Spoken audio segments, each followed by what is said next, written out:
Yeah, that's right. I see the chat. I see y'all rocking. I see y'all coming. Hit that like button as you enter the building. You know what I'm saying? Hit that like button. Show your love. Show your support. You know what I'm saying? This that dope soul. This that new thing. Nobody don't know about it. Hello, Knick family. Welcome to the Just Knickin' It Weekly Show. I'm your host, Stephanie, aka Queen, and as always, we have a lot to talk about. The Knicks had an epic meltdown last night. Madison Square Garden lost a 14-point lead with about 2:45 left in the game. Went into overtime, lost it. We're going to talk about that. We're going to open up the phone lines for those who want to come on and talk about it as well. But I also want to spend some time talking about what the Knicks did right to get that 14-point lead and whether or not they answered any of the concerns we may have had about them. But we're going to start with the end of the game. So I'm joined by Jerrell, Dope Soul alumni, holding me down since I first went on. Appreciate you. Geoff Klafter from the Happily Ever Klafter Daily Sports Blog. Ajay Hollywood, the villain, joining us.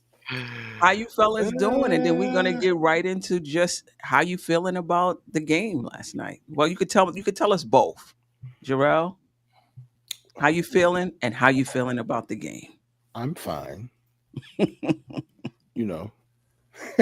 Okay, but I'm fine. But what am I supposed to say after that game, man? Like I'm still kind of hurt, but I am also the type of person that usually don't let losses linger on me long. Like I'm glad we have a game tomorrow. Like if the game was if it was like a few years ago, remember it used to be like 2 days in between until they changed the schedule up. Yeah, I'd probably be a basket case for the next 2 days. Right. But now that, we right back at them at MSG tomorrow on Friday, then I'm cool. Like I kind of feel that obviously we lost momentum, but like you said, we did some good things, and there was a reason why we had that lead before we blew it away. Right. Yeah. So yeah. Geoff? That's tough, man. This is why I have PTSD. Like, it's moments like this why I can't have 100% confidence in this team ever. It's like just when you think it's safe to go back in the water, their jaws comes and rips you to shreds. And last night was shark bait time, man. That was 8 points in 8.9 seconds, part two, and probably worse in my opinion. Like the only Knick game of my lifetime that I can remember that I felt worse about was Game 7 of the NBA Finals in '94, and that's just because of the stakes, right? And it wasn't a collapse like we had in Queen. Sorry, that's okay. I didn't mean to put that. Sorry, it wasn't a collapse like we had last night, but it was just because the season was over. There were no more games, and it was magical. The Rangers were winning. Everything. It just felt like Knicks championship was destiny, and that got snatched away from us too. And here we are, all these years later, and we still don't have a championship. Yeah, for sure. I mean, we'll get into it more, but Ajay, how are you feeling overall and about the game last night? it was definitely disappointing. Hey, listen, I didn't lose any sleep over it. I'm probably just like the players, be like, listen, this one's gone. You can't do anything about it. Just look forward to the next one. The good thing about it is the torture period was only about 2.5 minutes. Like the painful. It seemed like an hour. That's all it was. Actually, just a couple of minutes, because most of the games, we were doing well, and then it's a historical collapse that happened at the end. So that the torture session was less, but of course the aftermath was terrible. But thank God I had it like super busy there today, and I was I catch the tail end of your show this morning, and I really didn't have time to like listen to a lot of the shows today. So I'm sure it would have been painful if I listened to everybody, but But it is what it is. It's a 7-game series. There are 6 more games. It's the first to win 4, right? Not the first to win 1. Right. Okay. Is that Jaylen Brown in the house? So that's why you I, said I, because you ran away from the pain today. I, no, I had, yeah. No, I don't want to be Jalen Brown because he's on vacation now, so I don't want to speak for the Knicks. The next thing we're gonna be hanging out with Jalen Brown in Cancun or wherever he's at. Oh no. So we don't want to do that. No way. Yeah. Well, I feel good overall, just in terms of my health and Glad to hear where that. Glad to hear where I am in life, living a semi-retired life. So I'm good in that respect. Um, I had to have a pep talk with myself after that game last night because that was a gut punch. Just a lot of emotions, the Knicks going up, the Knicks, playing fast and faster than I thought, they should play, but who am I? And, they're keeping up and they're doing pretty good in transition. And Brunson gets 4 or 5 fouls. He goes out. OG steps up. The team goes on a 14-0. I'm like, wow, this is the team that we was talking about when they're playing at their best. They weren't perfect. Free throw shooting was a mess throughout the game, right? Mm-hmm. And then here we go, shot after shot after shot after shot. And I said, are we serious? Then it got down to, we were up 5 points with 22 seconds. We don't even got to take a shot. You don't even have to shoot the ball. And I don't know what, I guess it was a brain fart by JB, right? Maybe it was just a brain fart. You don't even have to shoot the ball there. They have to foul you. They have to seek you out. And the impossible and the improbable happened, and when it hit the rim, Halliburton's shot hit the rim and it went up. I was like, yes, and then I was like, wait a minute.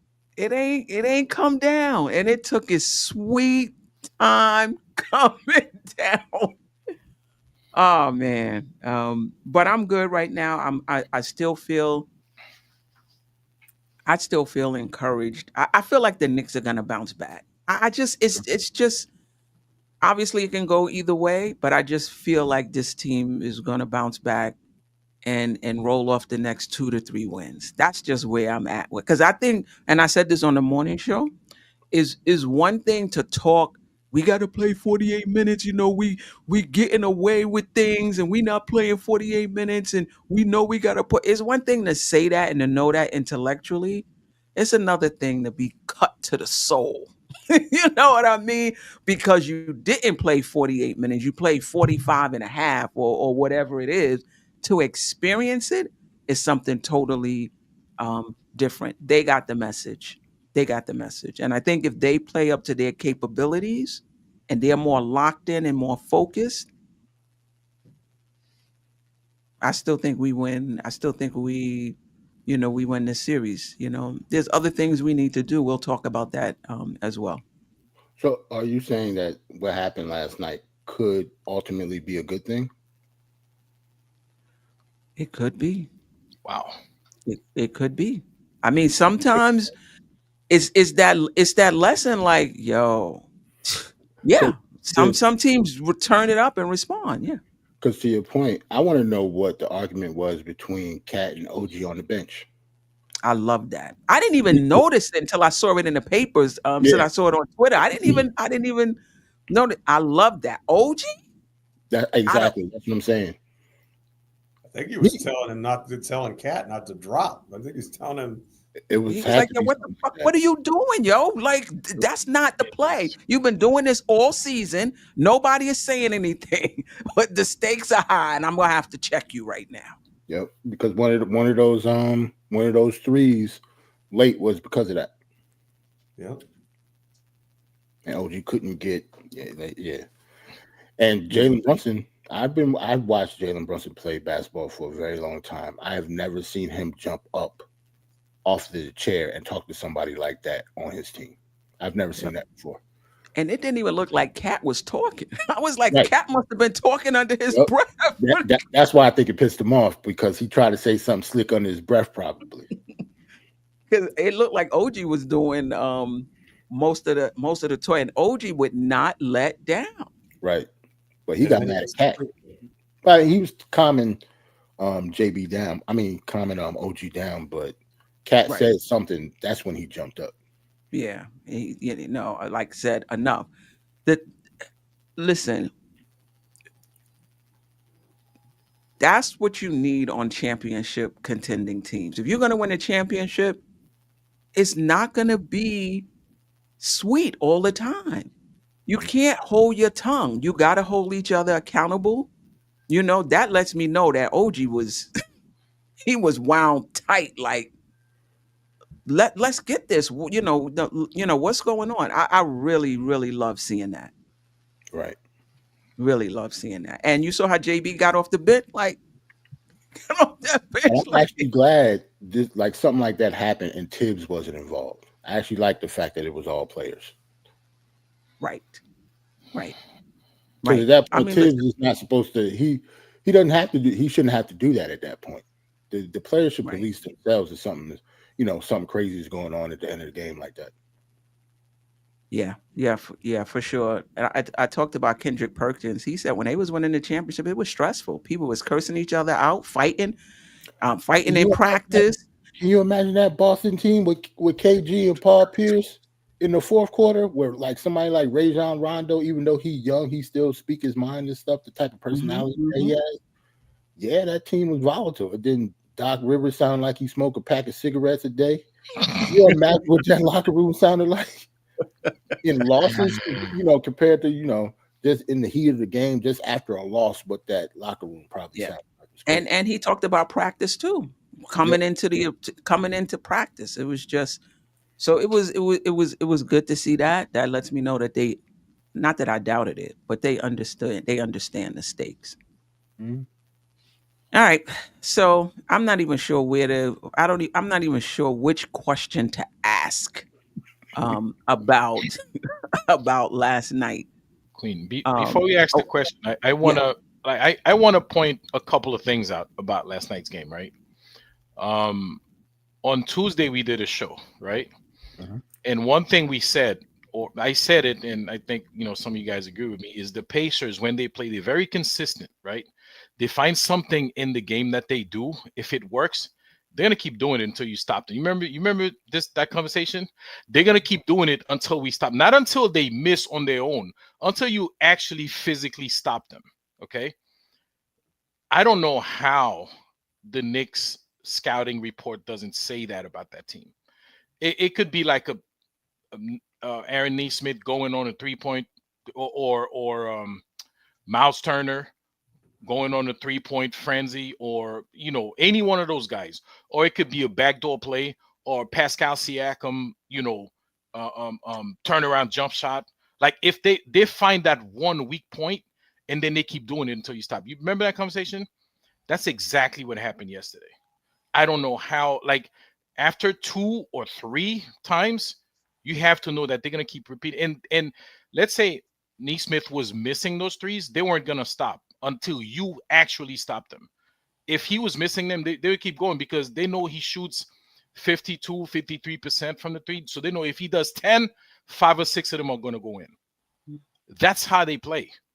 And I know this just only by watching a couple of their games this season. You see, they're stuck on one thing for as long as it's going to work until the other team stops them. If shot 5 of 10, we would have won the game. I said if he shot 5 of 10, we would have won the game. He was 8 of 9. What? Right? Because no, I'm saying at least, right? That's his average, right? That's his percentage. But and it could have been a remember last season when we played them, when they had when Josh Hart kept ending up on Siakam. Guess what? They kept on going. It's almost like you rewind play. You're watching the same play again and again. That's what they've been doing all season. That's what they did last season. They don't stop. They don't change it unless it stops working for them. And you're gonna see that same thing the next game. Okay, so it's kind of mind-boggling that we don't know that as a team. Like the Knicks don't know that as a team to say, you know what, let's check this guy. Let's have somebody else beat us. Queen, this little image I have here, I want to like share it real quick to show you how colossal. I don't know if I want to keep dragging this and like grinding it in, but I really, That's it's kind of fine. painful. We're doing it at the beginning, and so then afterwards. We'll talk the good stuff. Okay. No, I want to do it where everybody is okay. So to show you how horrible, I'm sure you heard all the stats about out of 990 something times this happened that a team is up, and this is the first time that they lose the game, because it's actually very, very hard to lose the game, right? What you're seeing here on the screen is actually a spreadsheet that it's kind of easy to explain this way, right? At the 2-minute 40 mark, the score was 119 by 107. So we were leading by 14 points, right? So the yellow is the Pacers and the orange is the Knicks. The orange and blue is the Knicks, right? Or you see the possession duration. That's the timer there. All the Knicks had to do is run out the clock on every one of their possessions, and they would have won that game. But 24 means they what is that saying, that they had it for 24 seconds? No, I'm saying if they just hold it, if they would have worst case scenario, they hold the ball for 24 Gotcha. seconds, don't even take a shot, they would win the game by 4 points. And the Pacers, best case scenario, they run the score 7. You don't allow the 3-pointer. You let them run to the, score a layup. Okay, 7 seconds. So this is how the time would wind down, and how the according score on the right. So if the Knicks actually hold the ball for the 24 seconds, which they're not gonna do, I'm sure they're gonna take a shot. They're gonna get fouled. So you actually tack on a couple of more points on this, because I think from one night, I forgot how many points the Knicks score. So let's say from this strategy, the Knicks score 2 more baskets, they end the game with a nice cushion. You know what I'm saying? So all the Knicks had to do is don't allow a 3-pointer. Let the guys go to the basket. But we're unable to do that. It's almost like in this team's DNA to protect the paint and allow the 3-point shooters. If we reverse this and we protect the 3-point line, let these guys have their layups and maximize your possessions, maximize the 22, 23, 24 seconds. Of course, at the end of 24 seconds, you throw the ball up, you're going to score, or you get fouled or whatever. So you're going to add to this 119, right? If we do that, we win the game. That's why this never happens in the NBA, because other teams, what they do, they just maximize. Like, they don't rush the shot. We were rushing shots as if we were down. We were attacking as if we were down. Brunson was on the floor. Brunson is and I'm not saying he shouldn't have been on the court, but at that point, your mindset should be defense, right? Not even trying to score, because again, 2 minutes and 40 seconds, you're up by 14. Defend, play defense, and then run out the clock when you have the ball. This shows you we would have comfortably win the game if we just did just that. We didn't even have to shoot the ball, but of course we were going to shoot and hit a couple of free throws or whatever. Anyway, that's I wanted to point that out, and that's why I say sometimes how do you remove that, Queen? Which one? I got it. Okay. We don't play smart. Like, there's an abundance of talent on this team. IQ, smarts, however, is very, it's kind of tough. Yeah. I will say this. I've played in games, and I've coached games where the game gets away from you. And in those moments, it is like a huge brain fart. It is. It's like you forget what you should be, what you should be doing, particularly as a player. You just forget. It's like, what the hell is going on? And no excuses for the Knicks, but my point is, one player at least has to be somebody that, even though the momentum is shifting and even though they're hitting everything, one person has to keep their head. One person has to be the one that like, I think about Chris Paul. If Chris Paul was in that situation, because he's so heady, this is a different outcome, because you got to keep your head when the momentum shifts. At least one person. And that just wasn't the case, or at least it didn't look to be. I think the Knicks might have been a little shook. They might have been a little shook. The defensive lapses, the backdoor, Nembhard, when he went backdoor on Josh Hart, and I saw that play. Josh Hart was looking at the ball, not looking at his guy. Mitchell Robinson hugged up on Obi Toppin. I don't know why. The ball was on the other side of the court, so he didn't have to be as close to Obi Toppin as he was. And with his length, even on a skip pass, he could have got back to Obi Toppin. When you looked at it and they showed it, like, the lane was just wide open. And he cut behind, and both Josh, and I'm sorry, Geoff, Mitch just seemed to be watch Nembhard lay the ball up. I'm like, Obi Toppin comes from out of the frame and dunks the ball. I'm like, where did he wasn't even on the TV. He just came out of nowhere and just dunked the ball from the baseline. Appeared. And I'm like, who was like, it's like, yeah. So it was Neesmith, but it was also Nembhard. It was also Obi Toppin's dunks. It was also, I mean, the Halliburton shot, he took that shot. He dribbled into the key, dribbled out, pulled up for that shot. It was just a lot of defensive mental errors down the stretch.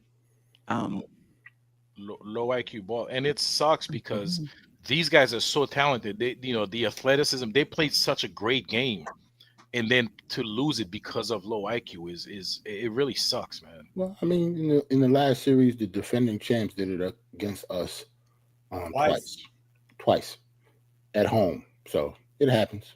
Can we talk about the elephant in the room? Yeah. The start of the game, our starters, Indiana went 9 for 9. It was terrible to start that game. And then the starters come back in the last few minutes. And I don't know what the percentage was, but I know Neesmith made every shot that he took after Mitch and Deuce were in the game and held them to like 2 for 12. As a team, they couldn't buy a bucket. And then the starters come back in and we're a disaster again, 167 points per 100 possessions. That has to be an all-time worst. Net rating of like -9. And this isn't just something that all of a sudden happening against Indiana. This has been happening since January. Mm-hmm. And we just kind of seem to like, okay, guys, figure it out. But what's crazy is if you insert Mitchell Robinson into the game, that number goes from -9 to +13. Yep. If you insert Deuce McBride into the game, that number goes from -9 to +13. So, I don't know. Do we need to stagger our lineups where either Cat or Brunson they're not on the floor at the same time because the other guys seem to perform better?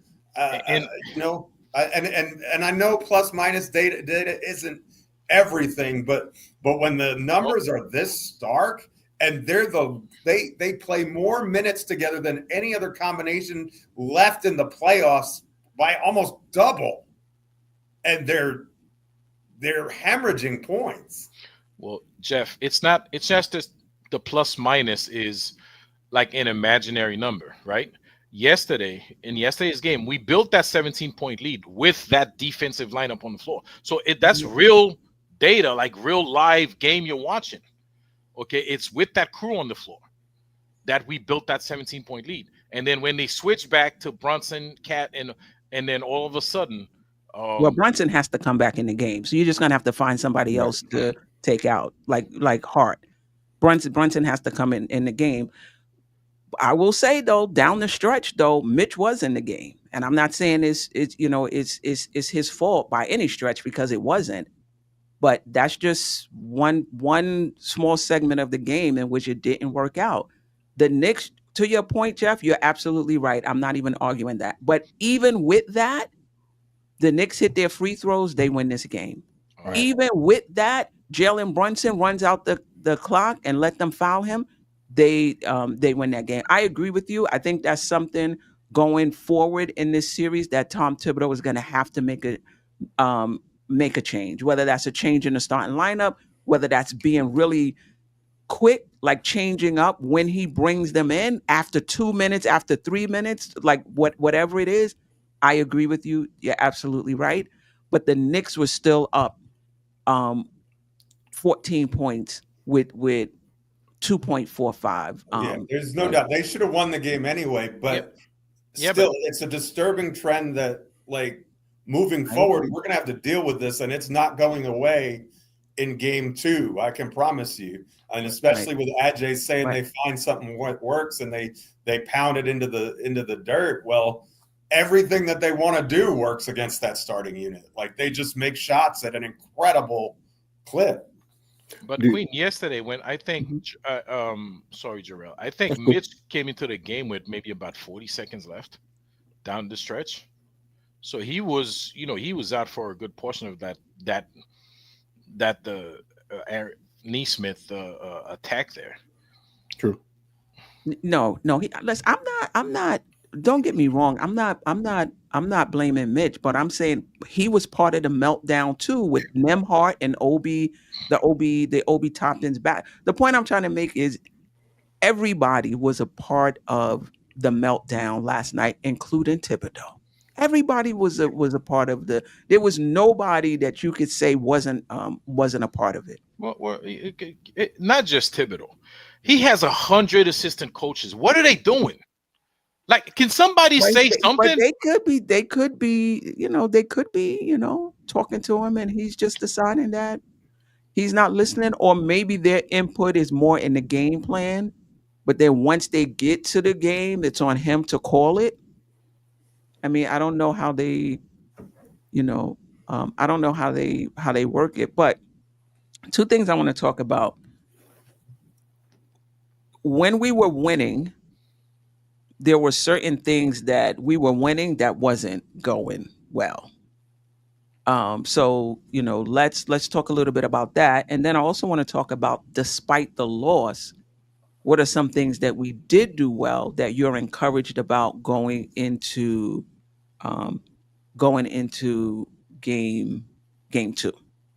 So before the meltdown, was there anything you were surprised about, or the Knicks answered a question, or just kind of changed your thoughts on the Knicks or the Pacers again before the meltdown? I'm thinking maybe before the meltdown, like all season, seemed like Cat has always killed the Pacers every time we played him. Like, he always has a good game. It kind of showed me that maybe the last 2 matchups with him being inconsistent, maybe it was a matchup thing. And Karl-Anthony Towns is not going to have like an inconsistent series. I think he might average 30 points a game in this series. I don't think they have anybody that can guard him. And I think it's up to him how assertive he is or how many times he gets the ball, actually, because it's not like he's going to call for it. Right. Like, he can wreck them. Like, if he stays out of foul trouble, they can't do anything with him offensively. Yeah. And him being aggressive, and also the Knicks going to him. Right. He got 17 shots last night, and that's cool. It should be 17 and above going forward. We can run the offense through him on some possessions, and maybe that allows Brunson to rest a little bit. Mm-hmm. We talk about maybe he was tired when he hit that almost air ball that barely nicked the front of the rim, that maybe he was worn down, but he doesn't have to work that hard. I feel like he's choosing to work that hard on some of these possessions, going one-on-one, trying to take his guy off the dribble and create a shot. We don't need that all the time. You can run through Cat, and that allows you to rest and play off the ball, a little bit. But Yeah, I agree with you about Cat. Anybody else? In terms of Cat? Well, Towns was terrific, and when he got the ball, I mean, he shot 4 of 8 from deep, which is a good sign. You know, I think that's as many threes as he had the entire playoffs. It feels like so. Maybe to see, maybe that indication, maybe the thumb isn't the issue, and is just missing shots. I don't know, but if he can continue to make shots from deep, I mean, I know he missed that last one, but still, he shot 50% from three. He was, I think, 9 of 11 from the free throw line, which is great because that means he's getting to the line and he's getting them in foul trouble. And he was 11 of 17 from the field. And that's, look, when you're a sieve on defense like he's been, he's got to be that on offense for him to be playable, in my opinion. Yeah, he was 4 of 8 from three as well, and got a good look to that would have tied the game, right? That last three that he had. Yeah. I actually thought that one was going in.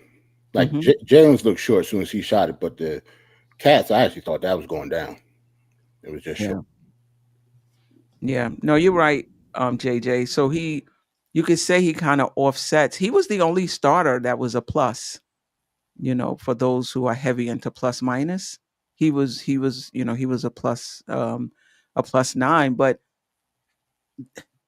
there are individual times in a game like where you need a timely stop, and he not the one that needs to be. If he's in the play, he did have one though. Against Pascal Siakam. It was like the best defensive play I think I've ever seen. He had one good one when they fell down to the ground. I think it was on the right-hand side. That's right. Good call, Jerrell. Yeah, that was like the best. I was like, oh my God, look at Cat. But that was it. that was pretty much it. That was the best and only good defensive play he probably had all game.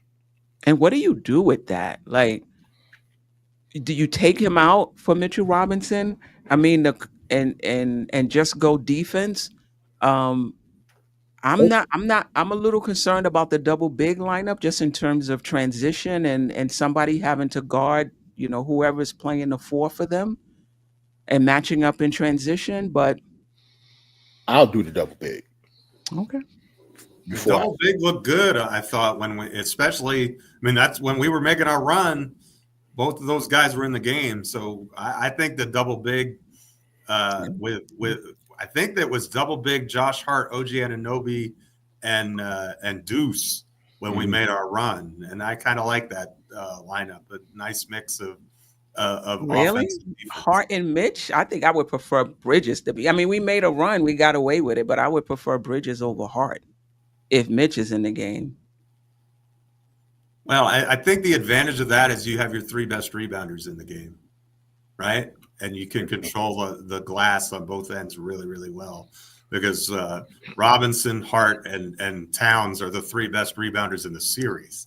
And so if you can limit the Pacers to 1 shot, and that helps you control the tempo. Josh Hart is good about pushing the pace, getting it up the floor. And then, you know, OG decided to have a couple of good offensive possessions, probably his only 2 good ones of the night during that stretch too. That didn't hurt matters either.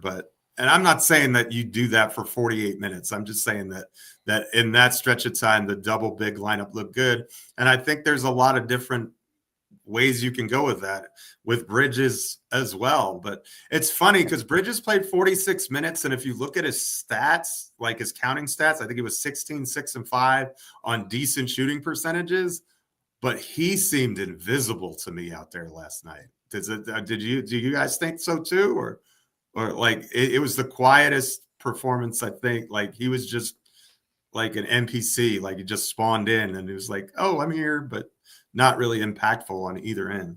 Who, OG? McCall. Oh, McCall. Oh. Bridges. Yeah, you know what? You can say both. You can say both. No, actually, OG stepped up when Brunson had 5 fouls. We had to sit with 5 fouls. Yeah, but it's 4 quarters, and for the first 2 of them, he played cricket. I don't even think he played basketball in the first 2 quarters. That first half, where was OG Anunoby? What did he do in the first half? I don't think he did anything in the first half. I almost forgot he was playing. Yeah, I mean, listen, the Knicks have 5 players who can score. Mhm. If Cat and Brunson are taking the majority of this, somebody is gonna have to take a back seat offensively, right? So Cat had 35 points, Brunson had 40, 43 points. I mean, those guys. I mean, were they missing?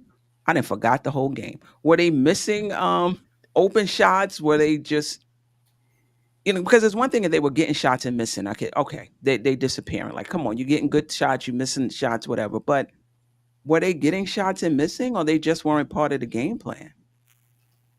But that's what's odd about Bridges' performance. He's 8 of 16 from the field. He only took 1 3-point shot. He missed it. He took 2 free throws. He missed both of those.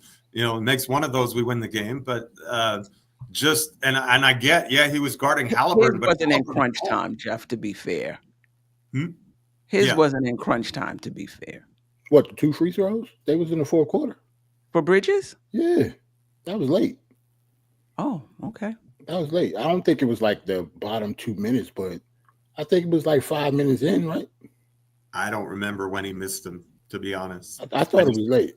I could be wrong, though, but I thought it was late. Yeah. Anybody else want to comment on what they saw that they were, I wouldn't say surprised at, but encouraged by? This was supposed to be the positive question. Yeah, this was supposed to be before we get into the I talked about Cat and everything just went off the cliff. My bad. Maybe that was my fault. I just thought about you asked the original question was supposed to be a positive question. Right. Prior to the meltdown, right. Was there anything you saw in the Knicks that kind of, confirmed something, or where you felt a little more comfortable, or they answered some of your concerns? If not, that's fine. We can move on to the next one. Next question. I don't think people care what happened before the meltdown. I think that's what the problem is. Don't nobody even remember what happened before the meltdown. Like we know what hurt us the most. That's all. Well, I will say got good bench production.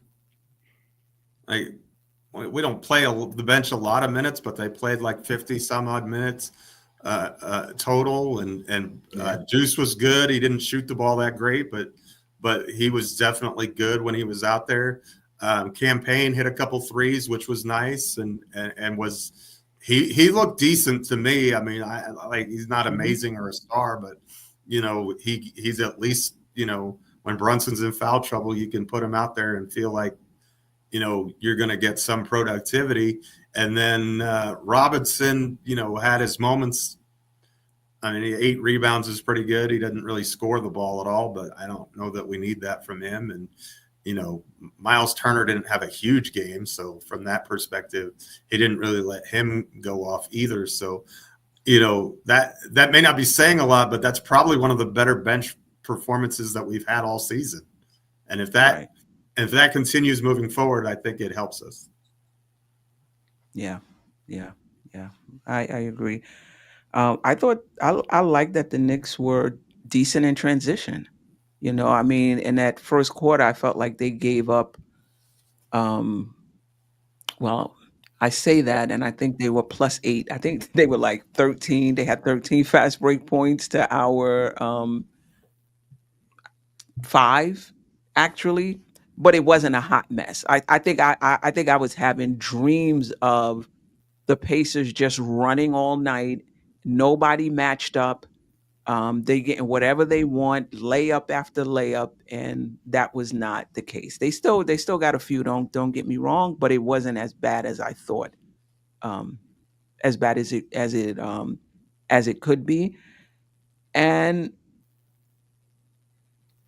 yeah, I'll leave it at that. I think I got one more thing before we go to if you was going to ask another question with the negative stuff. No, okay. Before the meltdown, even though our defense is bad, they can't guard us either. And I don't think they're going to be able to guard us the whole series. The key to this series is for us playing defense on them. I don't think they'll be able to stop us from scoring in any game we play. Yeah. No matter who's having a good game or not. I think somebody will step up. I don't think they play good defense at all. not on. I think I don't know if we're a bad matchup for them because they have played good defense in the playoffs recently. But last night showed me they can't guard Cat. They don't have anybody to guard Brunson, and it's just up to our defense and everybody else stepping up at critical times or whatever. Yeah. Ajay, anything you saw prior to the meltdown? Well, prior to the meltdown, the beginning of the game, it was amazing how the Pacers, they couldn't miss. I mean, they started maybe like 9 for 9. 9 for 9 or something crazy. Mm-hmm. But then when you blank a couple of times and you look, we were already right there. So we were able to withstand that crazy shooting that they had in the beginning. Remember last season, Game 7, they started off like that and we never recovered, right? But we caught up with them, and thanks to our defense, we caught up, and then we were right there with them, to start the second quarter. So I thought that was pretty good. So and I call that their best. That you couldn't be better than 9 for 9 to start the game, right? And we were able to withstand that. So they can't do better than that. So moving forward, if they start 9 for 9 the next game and then we're down by 20, that's because we're not hitting our shots. That's not because because we can't keep up, because we're able to keep up with them. Like Jerrell said, they don't play great defense on us either. Yeah, we weren't that far behind in our shot making to start the the game. I will say this: it's not uncommon to come out with a lot of adrenaline on both sides and knock down shots early. Like I didn't think that was sustainable for both teams, for either team. I didn't think that was sustainable. But you're juiced up. You know that adrenaline is going. It's not uncommon to come out and hit your first few shots. 9 was a lot, though. I mean that was that was a lot, but it's not uncommon. I didn't think that would. I didn't think the Knicks were going to lose the game based on based on that. Surprised? Were you surprised at how close the offensive rebounding were, and that they outpaced us in second chance points, which is supposed to be something that we were supposed to kill them in?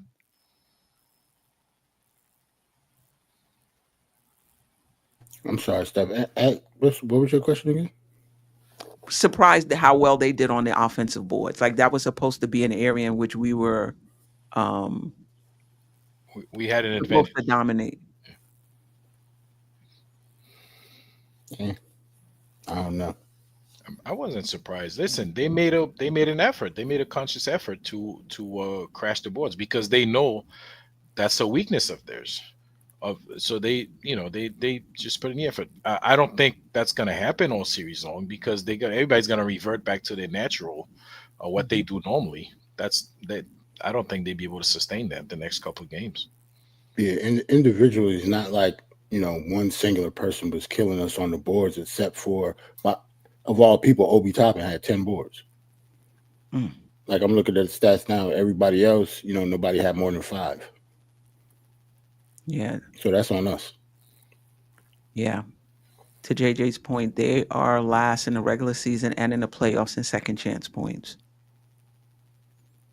All right. And they had 23 second chance points on 11 offensive rebounds, which means they pretty much scored every single time they got the offensive rebound. Yep. And we were 13. We had 13, and we scored 21. So not nearly as good. So I think that was definitely a factor. And Obi played really well. He was sneaky. I think his energy at the end was really good. He had that key rebound and put back off the Halliburton miss in the overtime.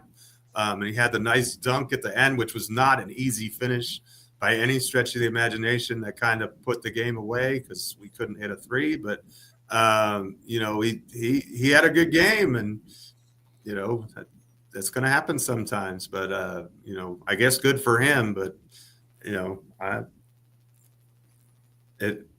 If Obi Toppin's going to beat you, then you don't deserve to be in the NBA Finals anyway. That's true. Damn. Shout out to Jay Boogie. Brunson jacked that game off, trying to win a game that was already won. Clyde was even like, "What are you doing?" And OG was on noodles. Hit that like button. Salute, salute, salute. 3 capital S's. Yeah, we Yeah. didn't get to the meltdown yet. That's why I didn't bring up Brunson. Yeah, well, we could. That's the only reason I didn't bring him up. Yeah. Well, I mean, you can't. It can't just be Brunson. Like because Brunson's not. He's really not a factor in our defense, right? We lost the game because we couldn't defend yesterday. Okay. I think we win the game if we don't turn the ball over 1,600 times in the I mean, there was a lot of Right. well, let's answer this question. That's a great question, OG Hollywood. We'll start with you. The Knicks win this game if, and you would say what you just said. If they don't allow the 3-point, if they defend 3-point line.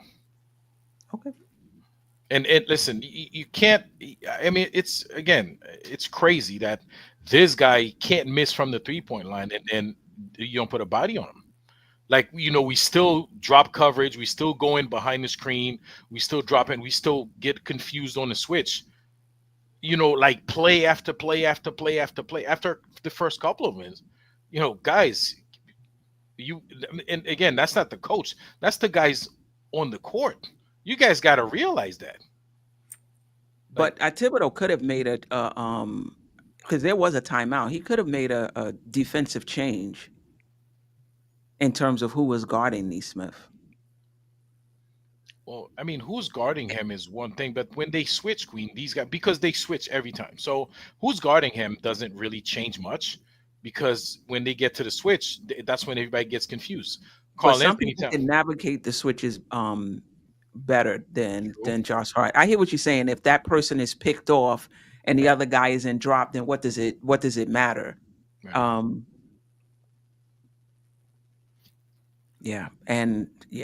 And Josh Hart's just slipping all over. Like, there's something right around the top of the key. Sounds like, what is going on there? Yeah, Where are the people with the mops? Only he was the one. But that's the problem. The oil was only just for him. It was leaking out the bottom of his shoes or something. Right. All right. So the Knicks win this game if, Geoff? They make free throws. Let's pick one. They make free throws. They make free throws. Like, you don't have to make all your free throws. Just in the last minute, 2 of our better free throw shooters, OG and Towns, both went 1 out of 2. You get 2 out of 4. I mean, you get 1 more. If you get 3 out of 4, you win the game. Yeah. What do we miss? 10? We missed 10 free throws. We missed 12, a dozen. 12. We missed 12 free throws. 28 of 40. Yeah. Jesus. Yeah. I mean, listen, even if the Knicks would have won this, well, let's just stick. Geoff, I mean, Jerrell, the Knicks win this game if? Since he gets all the praise when we win, if Brunson has a better floor game, we definitely win that game. Facts. It's not even, and it wouldn't even been close. Facts. He was the main reason we fell apart during the end. I think a lot of people just don't want to admit it. Yeah. Not saying anybody here, but no, hearing people talking like on Twitter, and I know some people that follow the Knicks and stuff in my personal life that texting each other, stuff like that. Like, nobody gonna say anything about Brunson? Like, he was terrible, like towards the end of the game. So he got to get heat too. Like, I don't mind saying 40 points on 15 to 25. He was amazing, but right, 7 turnovers and right. He had just as many turnovers as the Pacers. He had just as many turnovers as the Pacers did, I think. Yeah, the turnovers and just the sloppy ball handling. There was a few times I thought he was going to get stripped. Yep. The ball handling was sloppy, and the other time he tried to throw it off somebody, and thank goodness Hart was there to get it and save the possession. And to me, the key was not dribbling out the clock. Right. Yeah, I just looked at it. The Pacers had 7 turnovers all game. Brunson had 7 himself. So yeah, your point guard can have just as many turnovers as the other team combined. How many times has Brunson had a 5-assist, 7-turnover game in his tenure with the Knicks? Right. I don't ever remember him being that far lopsided. Yeah, he was terrible. Turnovers in his entire Knick career. That's such a strange thing. But again, I think it goes back to his process. It's like he wants to, say, I'm better than Halliburton. I'm going to do it by myself. No, you have 4 other guys on the floor with you. Let them help you. And plus, doing what I think is wrong too, I think he knows that nobody on the other side can guard him. Mm-hmm. So it's almost like, I don't want to say Superman complex, but he knows nobody can guard him over there. So he pushes it. But he's making it harder for himself than necessary. Yep. With the options he have, he can be on the floor and be fresh. He don't even need to go to the bench to be fresh in the fourth quarter. Yep.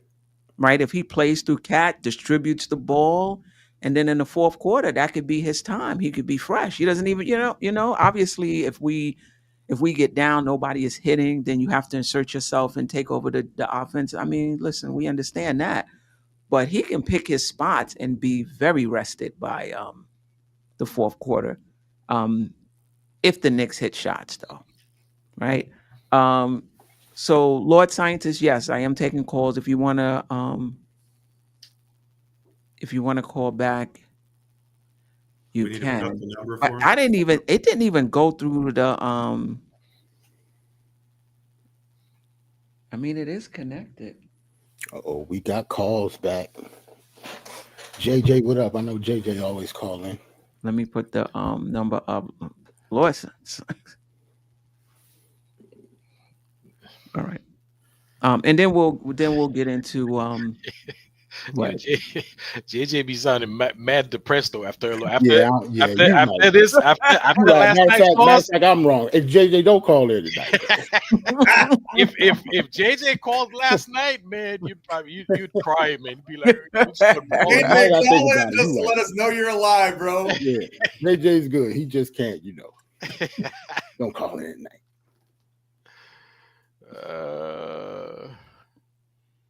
Yeah. All right. Until he or someone else calls.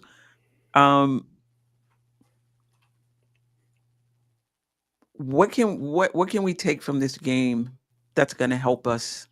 And other than the obvious, hit your free throws and don't turn the ball over. Indiana had 27 points off our turnovers, by the way. All right. Let's see if it works.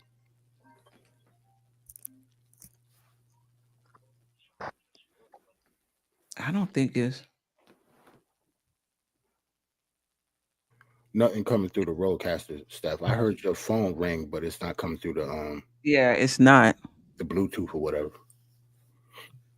Can you hear us? No. It is not. And the roadcaster is connected. Let me turn up the volume. I was about to say unpair it and pair it back up, maybe. I don't know. Rollcaster taking the evening off like the Knicks after the 45th minute. Right? Rollcaster mad too. All right. Oh. Yeah, you coming through. Hold on. You coming through my phone, but yeah, it's not coming through the Bluetooth. It's not coming through the roadcaster. Let me see. Let me try to connect it again.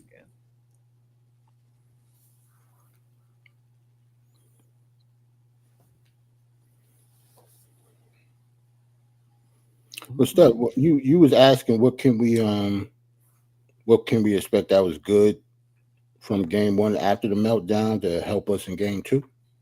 Mm-hmm. That was the question. I can answer that real quick. Whatever OG and Cat was arguing, I heard at that time stuff. My mic sound nice. Check one. Okay, there you go. Y'all can hear him? Yep. Yes. Mic sound nice. Check one. All right. Okay, you on. What you got for her? Hey, yo, first and foremost, salute to you, Queen. Salute to all three of you kings, Jay, and Geoff. Glad to have you back, man. Hey, yo, listen. Yeah, glad to be back. Glad that the Queen's back in NY so I can call in because that texting is forbidden for me. But anyway, hey, yo, Dave, I'm not so tore up about this loss. I don't know, you know what I mean? I heard like all kind of different things. And like, listen, to me, I think you said it early this morning on the morning show, Queen. To me, this is a slap wake up for them. You know what I'm saying?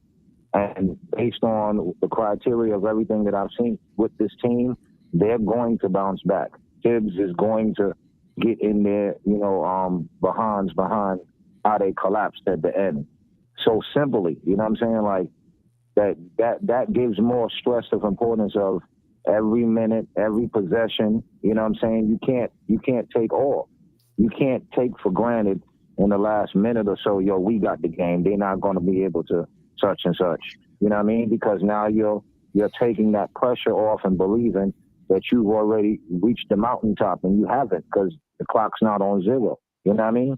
So, yeah, you know, we can complain about, you know, the simple stuff, but the fact is, yo, they missed the free throws. The fact is they had the turnovers. That's, you know, not controlling the possession. That's not playing 48 minutes of basketball. So they made those errors. You know what I mean? You know, you can't rely on the zebras. We already know and understand that. So you have to put yourself in the position that you take control, and they know that. You know what I mean? I believe they're going to bounce back. I believe they're going to show out tomorrow. You know what I mean? I believe they're going to go in there, and like you said, Steph, I agree with that they even going to snatch one or at least two in Indy. And then this whole narrative is going to be totally different with everybody saying what they saying, ready to jump off the roof and all of that. And, of course, blame Tibbs. All that's going to go out the window. Let the Knicks go up 3-1. Straight. Win the next 3 games and watch how everybody going to be acting. Right. Yeah. I agree. We've seen them collapse. You know what I'm saying? And simple, like, listen, Charlotte, remember when Charlotte beat us and how we felt? You know what I mean? Like, listen, the Wizards beat us. We were like, yo, what's going on? Where are these guys at? They out to lunch? You know what I mean?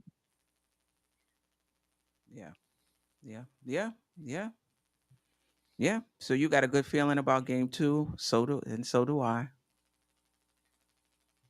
Yeah, man, I believe with the bounce back because they've already shown that. They've already shown, you know what I mean, that they have that. I'm trying to think what's the word because I think you used it or some used it, but that ability to turn that switch back on and resilient. What you call it? Resiliency. Yeah, they're resilient as a team. Listen, but like Geoff, Geoff, you said it earlier just before. She told me that I could call. You said that when has in Brunson's career he had the assist to turnover ratio the way he had it? Never. Never. He is human. You know what I'm saying? Right. Yeah. Well, we appreciate you calling. Good call, my friend, as always. Yeah, pick your vibes back up. Yeah, pick your vibes back up, man. We listen, man, we here. You know what I mean? Yeah, they needed to get slapped and realize, let them do it again and see what happens. Yeah. They're gonna really hear it from the fans, and they're gonna have to step back up. But I don't believe they even gonna go through that. I believe tomorrow they're gonna go ahead and step up and do what they were supposed to do in game 1 and not let go of the rope. Because they can't play with it. You can't leave a hair crack for them. Agreed. All right, we definitely appreciate you. Oh, go ahead. AJ. Yes, sir. Hey, what's going on? You ain't saying nothing. No, I'm listening to you, man. I'm listening to you. I'm listening to you, bringing my morale up. So, and I need that, you know. He's off in the stars with all of his Hollywood starlets right now. So. Okay. You know, and I hope you're right, man. Man. I hope, right, man. I hope they bounce back. Game, like you said, game 2, 3, and 4, and then let's see where this goes, man. Because listen, we clearly can beat that team because look at how we played the the first 45 and change of you know of the Yeah, of the we game. didn't do nothing wrong until the end. Yeah, so you know That's just like a mental lapse, like believing that they can't do nothing in that short period of time. Right. But like you said, simple mistakes. Not simple. controlling the clock, shooting too early. You know what I'm saying? Yep. Not going to the hole. What you shooting threes for? You doing what Boston did. Yeah. Go to the hole, get a bucket, get a foul. Get a foul. Yep. Well, the way So we're to me, it was just a simple metal lapse. the way we were missing free throws last night, I don't know if foul would have been good, but at least get to the bucket, get layups, so you know, or something. Yeah, but I mean, look, just half of those free throws, this is a different game. Oh, They definitely. missed, what, 12, 14 free throws? Yep. Just 6 of them. And we talking about a different game. Yeah, we don't even go to overtime. Indy won. Right. We would have never went to overtime. Listen, and another thing, like, you know, some people can complain about how Tibbs took Deuce and them out and they was on the run and he put Brunson and Ding back in. You can try to say that. Okay, you can try. But still, at the time, we still going to get back down to that last minute and the last 41 seconds. You were up. So that's on the players. It ain't on nobody else. And they going to regroup and come back.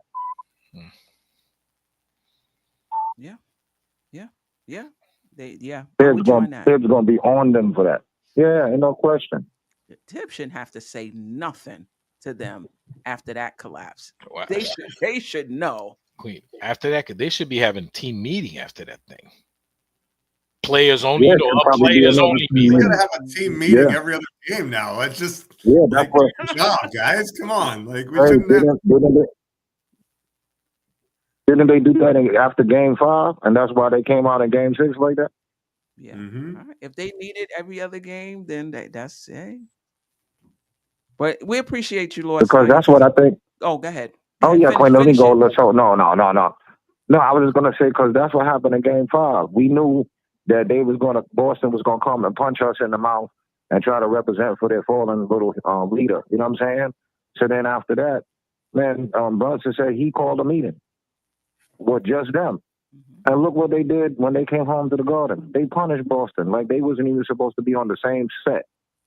And you gonna tell me they're not about to do the same thing to Indy? And they already was beating them 45, 46 minutes of the game. It's the last 2 minutes and change they messed up. Man, listen, they get ready to come and mollywop them tomorrow. I ain't gonna feel comfortable though until they get one in Indy. Then I'll be like, all right.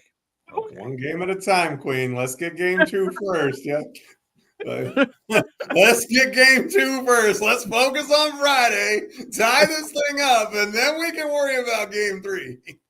For sure. Appreciate you, Lord Scientist.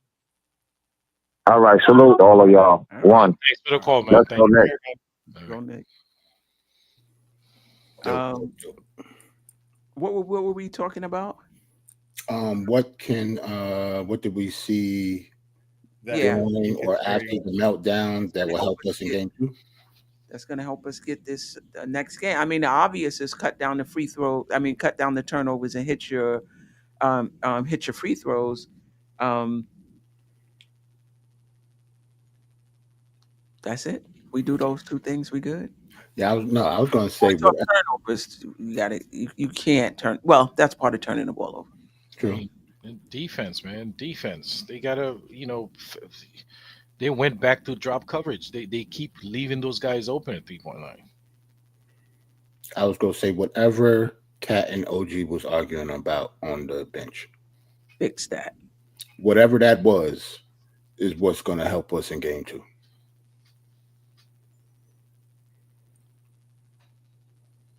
Yeah. How much of this is on Thibodeau, and what do you want to see from him? And whether that's schematic, whether that's rotation wise. I know Geoff wants him to change the starting lineup.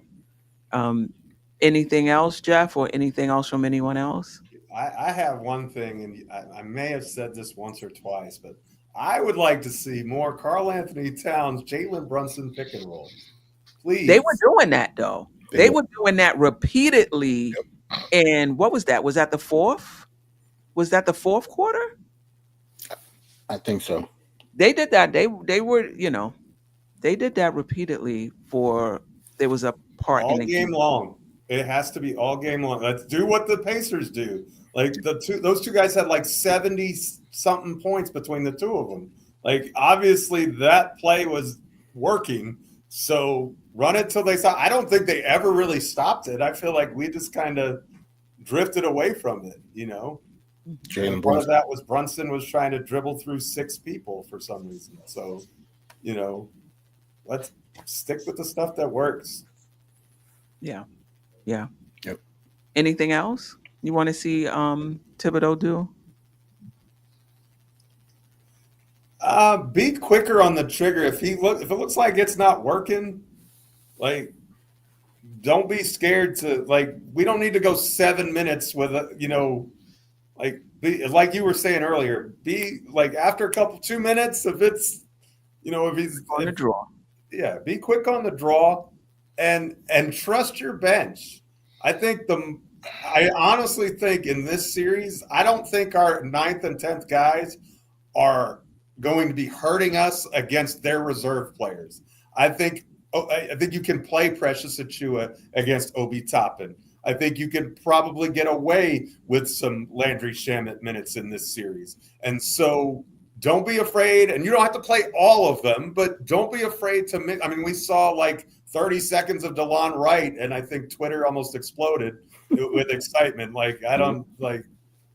think we gave up a basket in the one play he was on the floor, but he was in there. You're right too. You're right. Now, But no, he was in there just to end they scored. I think they scored, didn't they? I don't know. I was just being silly, but he was in there for like 10 seconds. He was in there for like one possession at the end of a half. Yeah. And in the second. Yeah. I could look that up. Hang on. But Geoff, by the same token, right? Mm-hmm. Tibbs, you want him to be quick on making his decision. If you have a lineup out there that's killing it, that's building a 17-point lead, unless these guys are like physically or conditionally big gassed, let it ride. Let it ride. Why are you switching when these guys are killing? These guys are getting stops. They scoring on the other end.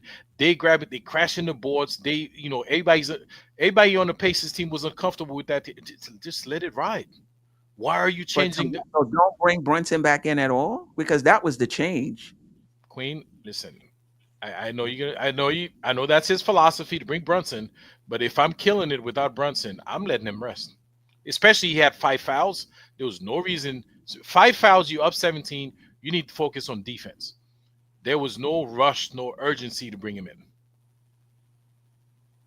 So, yeah, I know that's your guy, but sometimes your guy, you know what? And the next game is 48 hours away. Let him rest. Let him get ready for the next game. Yeah, DeLon Wright was -2. So he was in for one possession and the Pacers scored. Yep. They scored that one. They scored that on at the end of the half. Yep. Thibodeau is what do you mean he's my guy? So are you saying that I don't criticize him? I mean, if there's something that I don't like about Tom Thibodeau, I'm gonna say it. Just because I may not agree with your point about Tom Thibodeau doesn't mean I'm a homer. You know what I mean? Who said that? Me? I didn't say that. You said that's your guy. No, that's not what I said. I said I know you're gonna say that's his philosophy. I didn't say that's your guy. Yeah, I heard that. I heard I didn't say anything. I know that's your guy. I'm saying, no. My guy or not? If I'm gonna still criticize him. I don't think I said that. I said you did say that, Ajay. Did I? Yeah. You said it, bro. I mean, I said, I mean, that's not. No, root for him. I'm not gonna lie. I do root for him, but I don't agree with everything Tom Thibodeau. I didn't know it slipped out. I was thinking it. I didn't know it said it. Say that. I could have sworn. I just said. I know you're gonna tell me that's his philosophy. See, that's that osmosis back there. and that's fine. That's fine. On my shoulder. For the record, I do criticize Tom Thibodeau. No, it has nothing to do with your guy or anything like that. But I'm just saying, And I understand you say that's his philosophy. He wants to close with his guy. I get it. But I'm just saying that's that's kind of asinine to me. That if you got a lineup out there that's killing it, and because that's your philosophy, you want to bring your guy in, regardless of what's going on the floor. It's just strange to me. That's all. Okay. I get it. That's what he does, but I'm just, whatever. Okay. Shout out to Paris Duggar. We won the series with the Reggie Miller choke. FYI, for your information. We did not win this series when Reggie Miller did 8 points in 8 seconds in game 1, though, and that's more the more analogous situation, in my opinion. Yeah. Anything else on Thibodeau?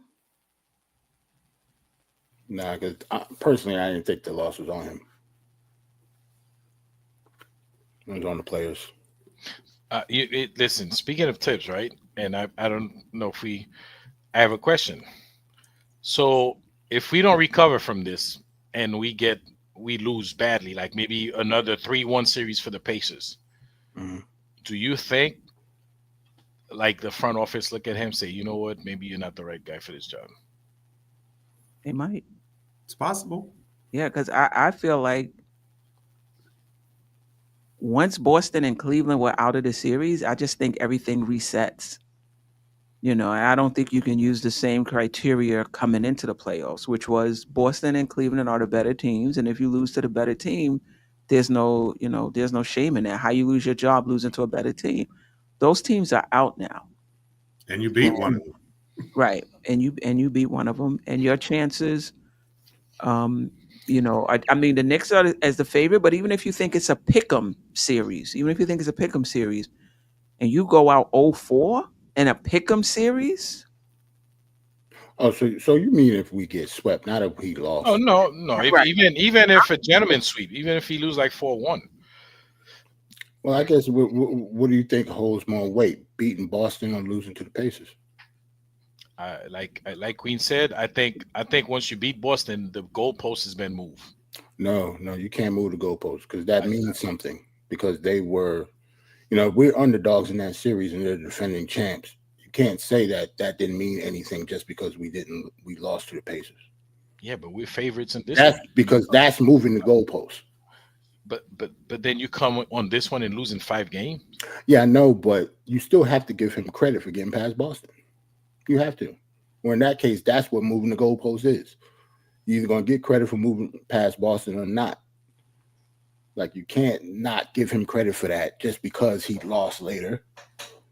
Like, in that case, that wouldn't have mattered then. It shouldn't have mattered if he would have beat Boston or not. It has to be one way or the other. Can't have both. Kevin Bergen said, just to be clear, we're no longer favorites. They're still our favorites. He didn't even start the sentence with a capital letter. That's funny.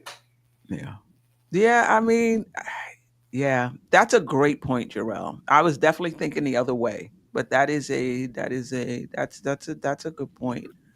Because didn't we say all along this roster was put together to beat who? Boston. And that's what he did. So just because he lost to the Pacers, that does not mean he did not beat Boston. Like, you have to, it just depends on what weighs more. Like I said, that's on Leon Rose. Maybe you should have gave us something to beat the Pacers. Well, that's why you can't build. That's why you probably shouldn't build a team to beat one team. You know what I mean? Yep. That's on Leon Rose then. But I don't think, but like you said, AJ does have a point too. If we get swept, then yeah, whatever I say, it don't matter. Like, maybe he should be on the hot seat, and you never know, he can get fired. I'm just saying that it can go either way. Yeah, I think Rose is going to be reluctant to part ways with Thibodeau. I think if that is the decision that comes down the pipe, it'll be from Dolan directly, and I don't know if that's the direction that we want to be going, because if he goes, he may get rid of Rose too, because it's his guy. And he, we remember when Dolan was meddlesome owner, right? And it wasn't that many years ago. And he, his first pick to replace, when he stepped out of the way, was Phil Jackson, and we know what a disaster that was. So Dolan has been a good owner because he stayed out of the way and he's let the basketball people run the basketball business. I don't want him to change that philosophy at all, because he's not a basketball guy. He's a wealthy billionaire who owns a cable company. Yeah. Tibbs is just an easy scapegoat, but he's not completely innocent. There you go. I agree with that. Yeah. All right, let's do a little cap or no cap. And why or why not? The Knicks win game 2. Steph, you should know what all of us gonna say. I don't think nobody here think we're gonna lose game 2, right? Jeff, you think we're gonna lose game 2? I'm just asking. I didn't say he did. I'm asking. I didn't see that in the group chat. I was like, what is going on? I was like, what happened? Look, this is what I'll say. See, I've doubted the Knicks a lot this year. I'm going to say, and I'm probably going to be wrong because I'm always wrong about these things, but I'm going to say we're going to win game 2. But if we don't win game 2, we are going to lose this series. This is a must win. That's another cap question. Oh, that's a no cap question. Okay. So all of us have them winning. Yes. This is the next question. If the Knicks lose game 2, are they done? Is this series over? Yes. No. Ooh. Ajay? Are we doing predictions already? No. Ajay, wow. Yeah. No. Ajay been taking a nap over there. Done. He had a sleepless night. He fell asleep. Listen, because I hear. I know you're asking about game 2, and then you ask, if they lose game 2, lose the series. Yeah. I'm trying to get to whether or not it's a must win. Yeah. Game 2 is a must. I felt game 1 was a must win. I felt, and I told you that, maybe not on the show. Can't be a must. No, and I listen. I felt whoever wins the first game is going to win the series. Okay. I told you. Remember, I told you that yesterday. But obviously, if the Knicks want to have a chance to win the series, they have to win game 2. If the Knicks lose tomorrow, it's a wrap. Yeah, they're not. You're not going to go to any. Wow. I know, Jerrell. I know. I don't see. My must-win game in any series, personally, is always game 3. Oh, okay. I said that when we was up 2-0 against Boston and they blew us out. Remember, I was like, we have to win game 3. And we got blown out. We ended up still winning. But game 3 is usually my, that's my litmus test, because it's either going to be 0-2 and whoever, is down needs to win that game, or if it's a split, whoever wins that game controls the series. It's always game 3 for me. But we have to win game 2 in order for my theory to make sense. In order for us to, we have to win game 2 for game 3 to be, ultra important for me. I mean, okay. So this is my reasoning. If the Knicks lose game 2, basically we're saying that they lost 2 at home. They're going to respond in Indiana. Mm-hmm. They're going to dig deep and respond in Indiana. And what I'm saying is game 1 loss was so bad, historically bad, that if you don't dig deep and respond from that and win game 2, it's hard for me to believe that you can you're gonna come back from 0-2 and win 4 out of the next Especially with 5. 3 of those games being on the road. Right. I mean, like, if you got that in you, you win game 2. And I get it. Sometimes your back have to be up against the wall for that to come out, but I feel like it is after the way they lost game 1. Jerrell, you wanted to say something? I was going to say, but I kind of felt that way when we was up 2-0 in Boston and we was coming home and we got blown out of the building.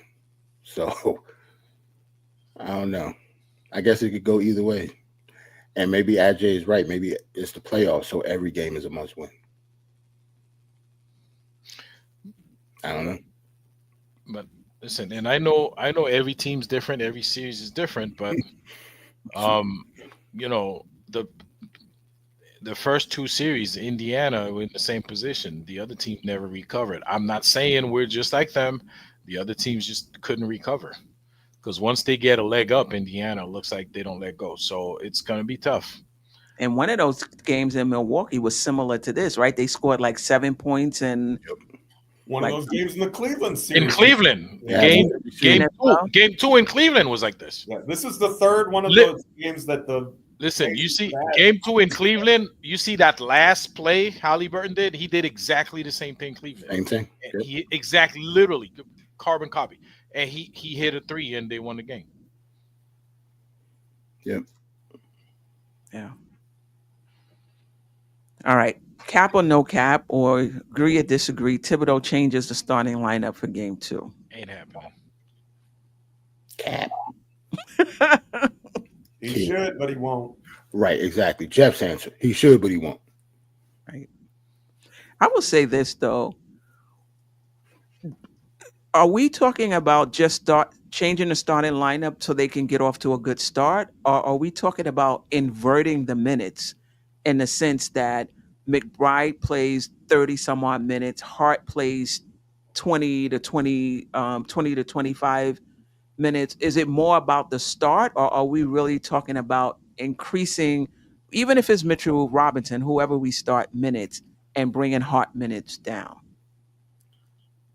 To me, it's changing the rotations so that the overlap of the players is different, right? So we have less, I'm not probably explaining this right, but we have less Cat and Brunson on the floor at the same time, for example. So maybe ramp up those minutes. And I'm not saying that Deuce should get more minutes than Hart, but I think Deuce can get 25 minutes and Hart can get 30 some odd minutes. And maybe you can rest Bridges for a couple minutes. Maybe you can put Precious in for OG for a couple minutes and just utilize your bench pieces better. And I think that if you stagger them well, I think you can keep similar minutes totals, but you can have more effective lineups on the floor at all times. Does that make sense? That makes that makes sense. I was gonna ask who's the starter? Who's the different starter? But you just said it's Deuce. I almost assumed that you wanted Mitch to start. Either one, I would say, right? But which one? Like, you would have to pick one. He ain't starting both. I guess. Yeah, for sure not both. Like, we have to pick one. He's definitely not starting both. Conversation with Lord Scientist, because he called me when we not even on the show, and he had both Deuce and Mitch in the lineup, and he had Bridges and Hart coming off the bench. Like, that'll be a nice bench, wouldn't it be? I say, yeah, but that's at the expense of the starting lineup a lot, you know. But he had both of them in there. To be honest, I'm saying that Tibbs not going to do it just because Tibbs not going to do it. But Mikal Bridges coming off the bench, I don't hate that, to be honest. Especially if he can come in and he actually could be assertive on offense when he comes in. Right. Dude played 46 of 53 minutes. This conversation is not. He literally played more minutes than anyone. I don't think he's coming off the bench anytime soon. Yeah, right. And I don't think Hart is either. Right. What do you think about this? I mean, well, yeah, this pretty much what we talking about. I agree with Geoff. I think we could do both. I think you could keep the starting lineup the way it is and then stagger throughout the game. But do you think there's a psychological edge you give the other team when you change your lineup, or do you think even for your own team there's a psychological drop off with a change in starting lineup? No, I don't. I mean, it's the playoffs. Like as a coach, I think I should be able to do whatever. Like we are a team. Like you're not owed anything. Like if I feel that this is the best way to go, that's the way we're going. Mm-hmm. Like it's the playoffs. Like I wouldn't really care who had a problem with it. And if you did have a problem with it, maybe you shouldn't be on this team. Mm-hmm. I agree with Jerrell. Mm-hmm. Well said, sir. But Tibbs is not going to change anything. Oh no, yeah, we just talking just to talk, AJ. We know we know that's not gonna happen. That's crazy though, because like the numbers tell you that starting lineup is that's what I'm confused about, because he allegedly an analytics guy. I would love to be able to see what numbers that he's looking at which justify his decision, because I'm sure there are some. Like I'm sure he's just not an ostrich, and he says -9 net rating. Put my head in the sand and just hope it works. I mean, you don't depend your job upon that. There's got to be some data that he sees that he values more, that's influencing his decision. I can tell you what data he's looking at. 51 wins with that starting lineup. 4-2 in the first round, 4-2 in the second round, and here we are in the conference final. So it when you compare to it's a plus minus, it's a negative plus minus, but the end result is he's winning with it. Okay, so he's gonna continue to do what he's doing. That's what he's thinking. Which is still not good, because you got to try to improve, right? But he's gonna continue. He's gonna stick to what he's doing because he's getting result out of it. That's what he's looking at. Yeah, I mean, I mean that too, but I just think there's something else also, and that something else might not even be basketball related. I don't think it's a factor on this team, but there are some. There's the basketball culture and there's managing people as well, but I don't think that's a big factor on this particular team, because I think all of these guys are tight. I think they all respect Tom Thibodeau. He respects them. So I don't think that's an issue on this particular team. But there are some teams where you can't just, the stats say Kevin Durant is not as effective as this young guy that we have here, and tomorrow we're changing the starting lineup, right? There's dynamics you have to think about in terms of losing Kevin Durant, losing the team, those sorts of dynamics. So I think that's also lost when we talk about the stats, like these are just machines and these are robots and this is what the stats say and this is what you need to do. And 5 weeks later, the stat says this, we're going to make this lineup. They're people as well. All of that being said, I don't really think that's a factor on this particular team. I think that they all, if Deuce starts, I don't think Hart has a problem with that. If Mitchell Robinson starts, I don't think Hart has a problem with that. If they change the starting lineup, I don't think that's going to take something away from this team psychologically. But that's this particular team, and that's what we're talking about. But I do think in general that's lost on decision making. It's just all about the stats and not how it impacts the locker room or particular player and their performance and things like that. That is a factor overall, but again, with this particular team, I don't think so. I don't think so. That's a reasonable take. That's a great take, actually. That's well reasoned. I like that. You changed my mind about that. But I don't think it's a factor with this team, Geoff. I don't think it's a factor with this team. But it could be like, say, a new coach comes in. Mm. A new coach comes in. The stats tell him that this old head, it's time for this player to move on. Move to the bench, get less minutes, move with the stats say we're a better team. But you don't have the trust of your players to make that move. Right then and there. I'm just giving context in general, but again, for this particular team, Geoff, I don't think any of that is an issue.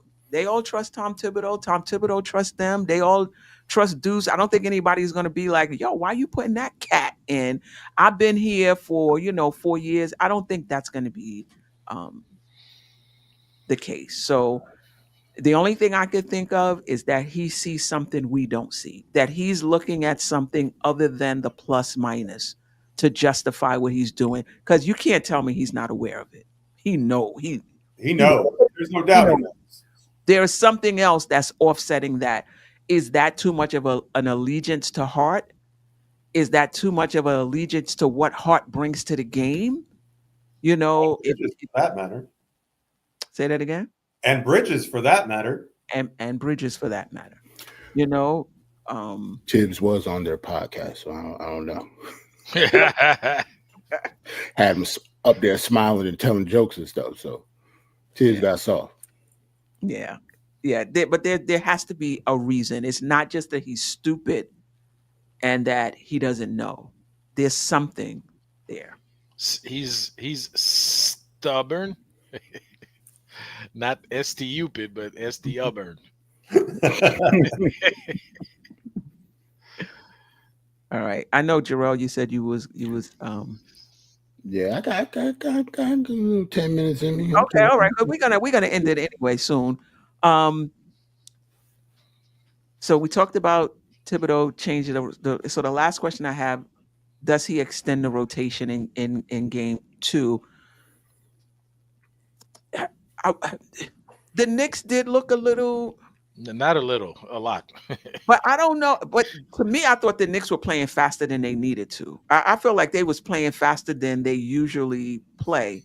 And I get it. Their pace has definitely increased in the playoffs, but there were times when I thought that they were just playing a bit too fast, Yeah, I think wearing their own self out. Like they didn't have to play that fast. But anyway, do you think Thibodeau extends the rotation in game 2? Yeah, I actually didn't think it was the minutes. I think it was the pace. I mean, the Pacers only played one more player than we did, and he only played 7 minutes. That was Ben Shepherd. He scored 0 points. Right. So I don't think it was a minutes thing. Siakam played over 40. Tyrese Halliburton played over 40. We gotta stop crying about minutes. I think Nate Smith almost played 40 also. Like what we talk about. This is the playoffs. And they look fresh. And they look super fresh. But you can argue that they're used to.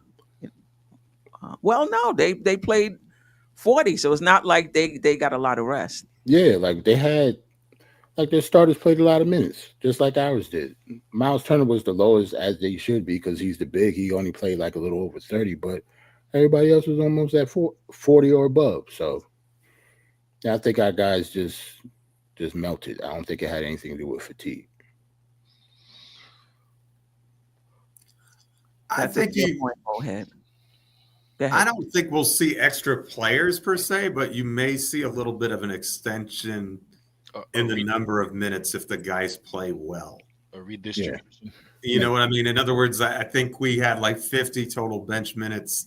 And if you get good performances from those guys again, you might bump up to 55 or 58 or 60. Which isn't a lot, but I mean, it's a lot for us. And I think that if we could steal those extra minutes, it would really be massive, regardless of who they're from. But I don't think Precious or Landry or really DeLon Wright are going to be seeing any significant minutes in this series. Yeah. And if they do get in, you got to be on point with this team. Like, this is not Detroit. You come in, you got to be on point. And we can't be complaining about minutes after half. Didn't we have like 5 days off? This was game 1. Like they was not saying that they wasn't on their feet, not knowing what they was doing in those 5 games, but we haven't played in a long time. Yeah, but Jerrell, game 1 went into overtime, and then game 2 is like tomorrow, like quick. It's quick turnaround. They got to play too. Well, we're not talking about them being tired tomorrow. We talk about them, but they was tired yesterday. Game 1, like in the fourth quarter. No, but Jalen Brunson did look tired though. But you got to remember, he's getting hounded 94 feet. And he got red. 94 feet. He's working. You saw how hard he was working every possession to get his shots. I mean, he was Yes, he only played 30 some odd minutes, but they were tough minutes. He was grinding. He was seeing double teams. He was getting punched and pushed, and that's not an excuse. Like, he should have played better. I agree with you, Jeff, but he was doing that unnecessarily. Agreed. He does not have to work that hard on the offensive end. He acting like this is the 2023 team. Yeah, he is. You're right. He doesn't have to work that hard.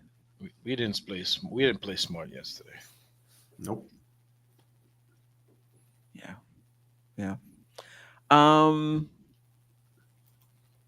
Anybody else have any questions for the panel before we get our predictions and last words? I have a question. Yeah. The Pacers have now played, I think, 11 playoff games, maybe 12. They have shot 50% from the field and 40% from three as their shooting percentages for the entire playoffs. Mm-hmm.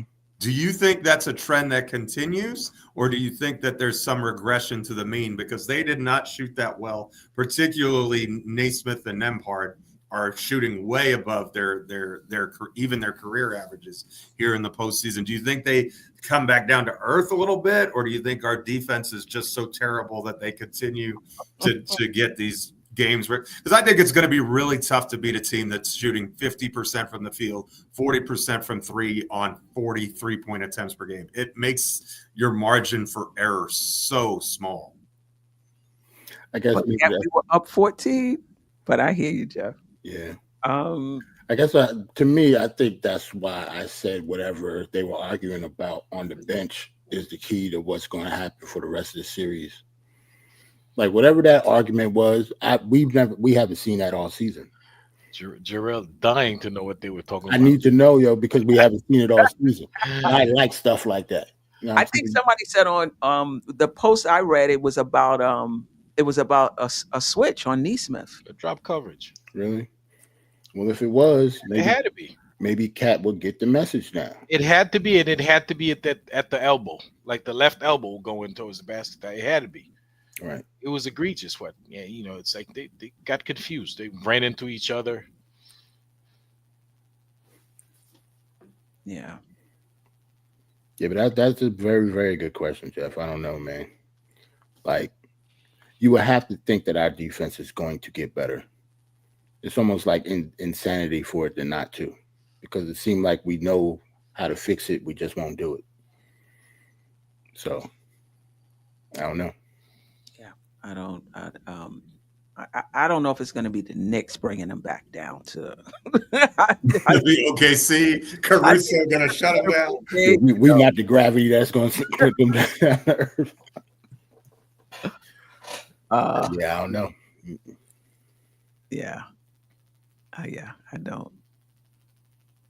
don't know. 50 and 40. That's impressive. How much sleep? I got a question. How much sleep do you think Tibbs got? Zero. None. How much you think Brunson got? 0. I don't think Tibbs left the building. I think he's still in his office somewhere down in the basement watching film and cursing his head off and pulling what little hair left out of his head. And I think the only reason Jalen probably went home because he ain't had no choice. Right. Yeah. He got a wife and baby at home, so he ain't had no choice but to go home. JJ said he didn't get any sleep. Well, yeah, that's true. I'm with you, JJ. I mean, you think about that the Knicks were up 14 at all with how they turned the ball over and how poor they shot from the free throw line. Brunson had as many turnovers as the whole team on the other side. That has never happened before. And unforced. Like, it's just him not paying attention to detail. I mean, just trying to. You think he was shook a little bit? I mean, because some of that, his handle got a little wobbly for no reason. I saw that too. I don't know that he got shook. I think he was trying too hard. I ain't gonna let you talk about my point guard like that. Calm down, Steph. Don't say he shook. That's a strong word. He dropped 40 and he shook. That's really funny. Dropped 40 is crazy.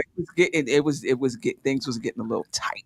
Yeah, I doubt it. Listen, Maybe the scoring up. is the maybe he was shook because the scoring is the easy part. Everything else isn't easy. He can't nobody guard him over there. That's what he can do.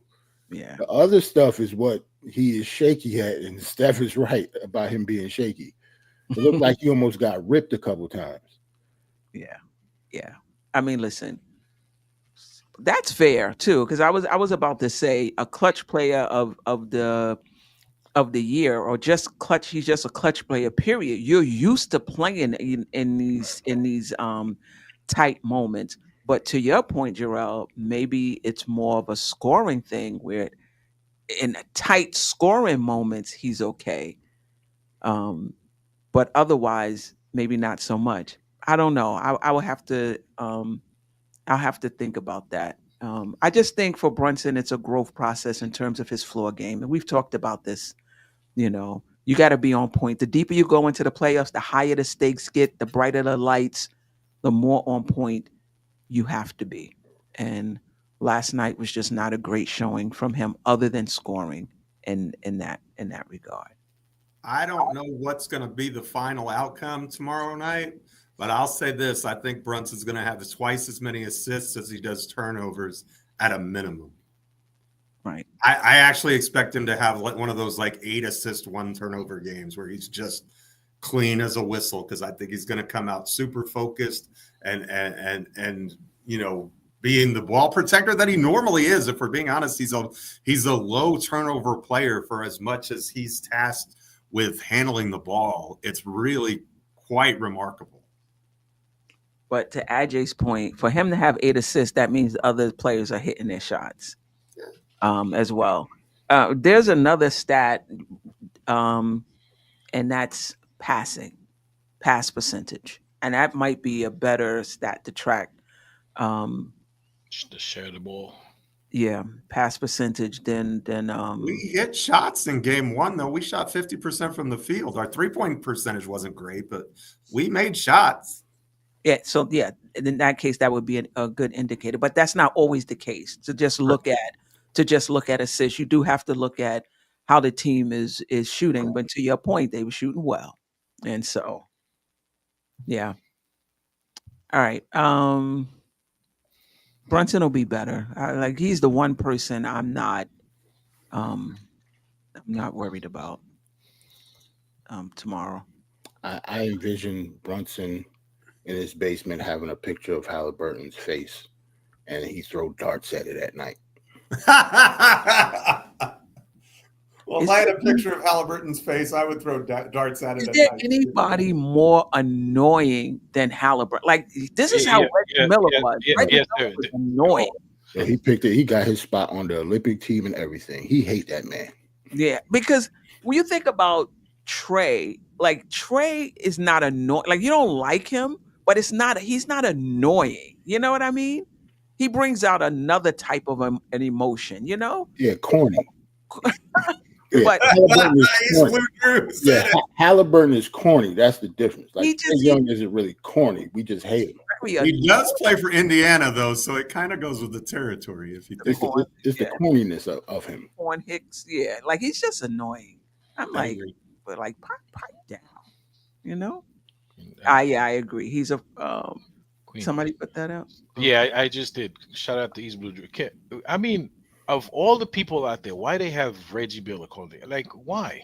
But that's his job. He's the A team. That's his job. They're gonna sub him out. It's not like they picked him just for this series. This could have put him on the Western Conference series. No, but the Western Conference is ESPN, and this is TNT. Oh, okay. But TNT have other teams. Why is he doing every one of those games? I would understand. What I want, Jay, is I want one of these brilliant people in the chat to invent a device that can mute Reggie and allow us to listen to Kevin Harlan. And I think that if you did that, the broadcast would be livable. Otherwise, I just have to hit the mute button. But I have to say though, I thought Reggie Miller was fine. I didn't feel any homerism. Oh, I did.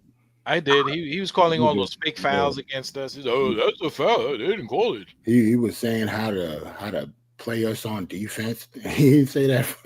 Like he was saying a little bit of something. Like he tried. You know how they have like the announcers jinx when they were like a player hit such and such. He was doing that last night and everything. He was like, Brunson is the best free throw shooter in the fourth quarter. And I thought he was. I thought he was fair. He was talking about the Knicks too, and what the Knicks do well, and what the Pacers need to do. And he was right what he said about Brunson.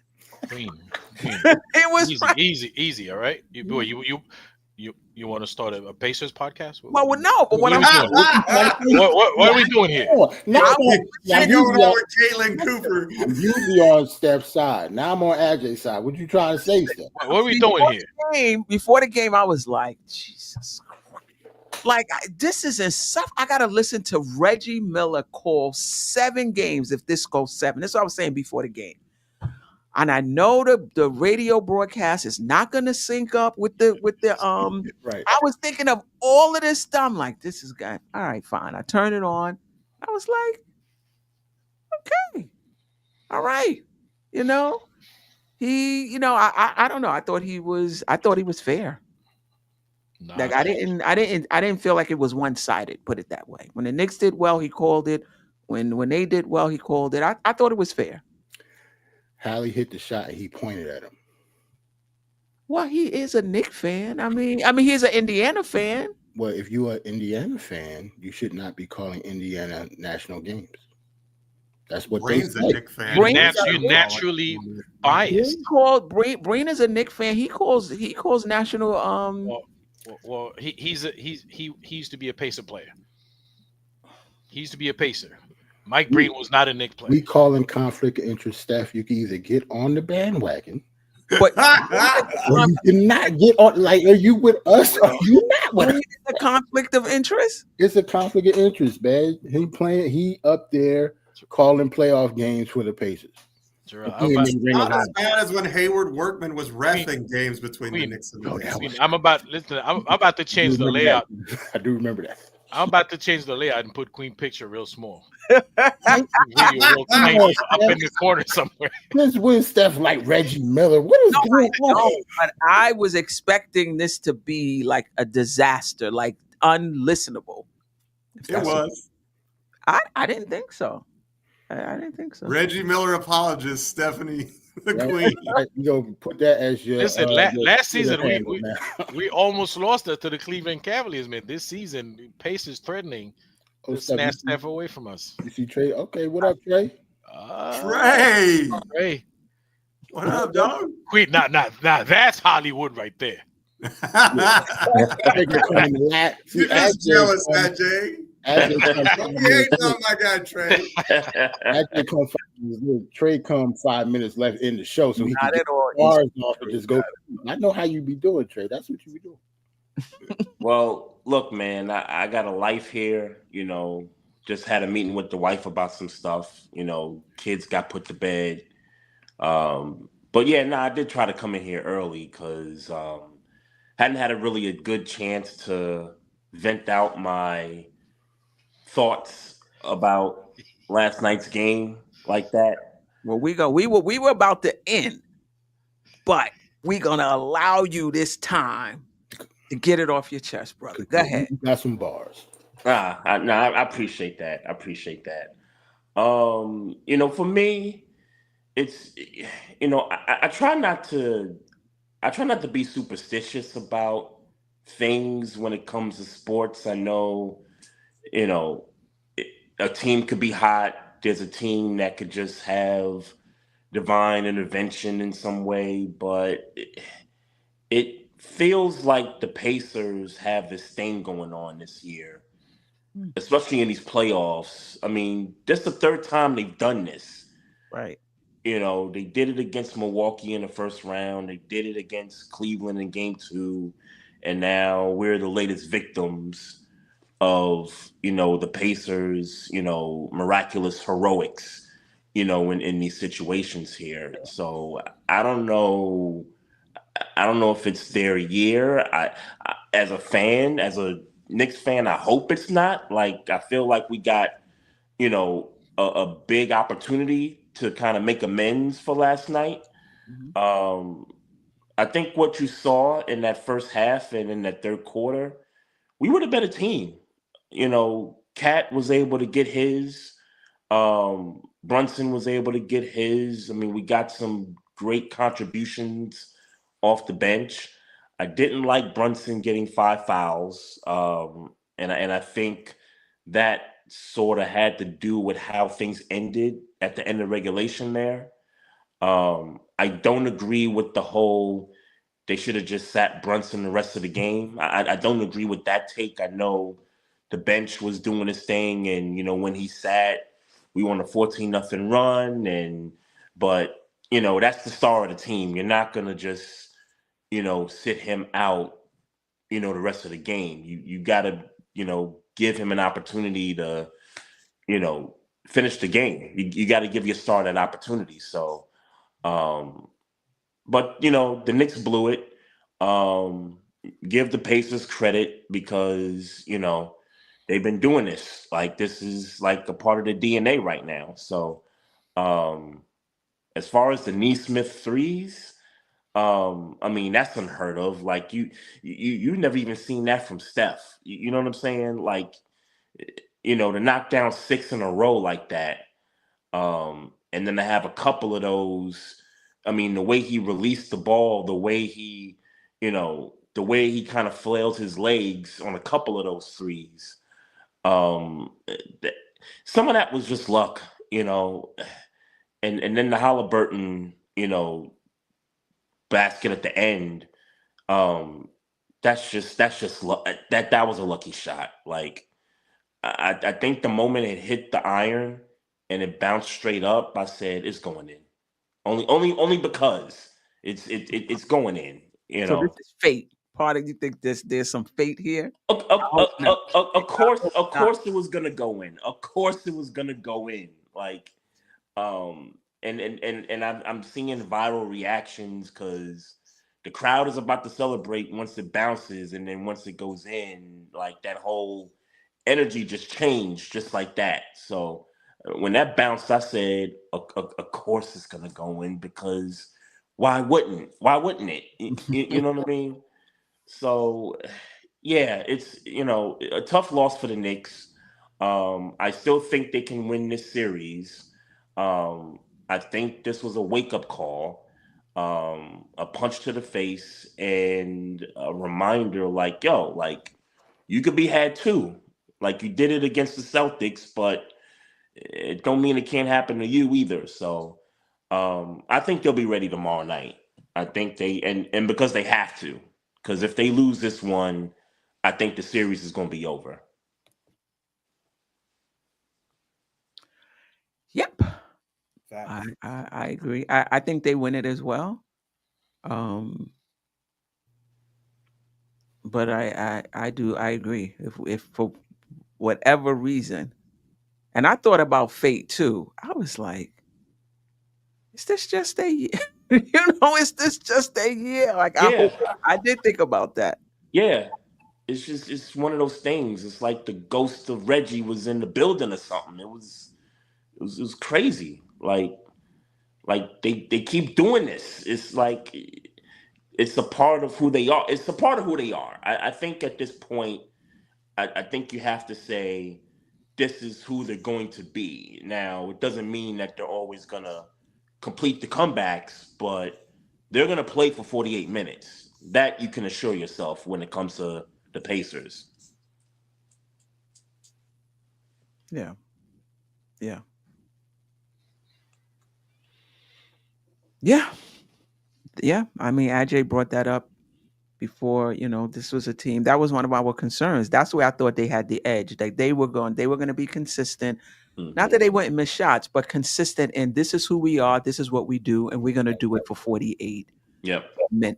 minutes. And the Knicks have yet to achieve that. They'll have the really, really good games and put it together, and then they'll have other games when Mhm. when they don't. Yeah. I think it's about managing the ends of these games. I think for this series, I think the lesson here is don't go for the quick basket.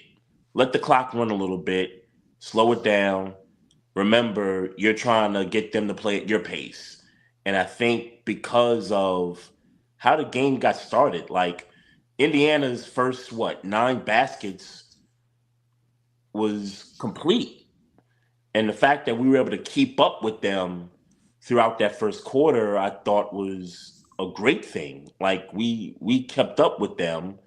It got back and forth for a little bit.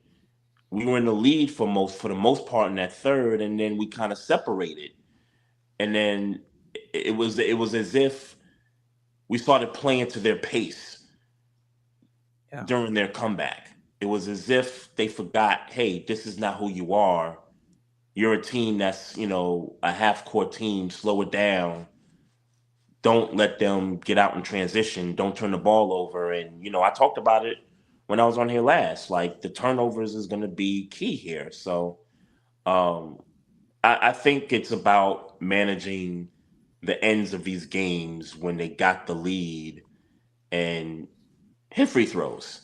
Simple stuff. You know what I mean? Hit your free Basics. The basics.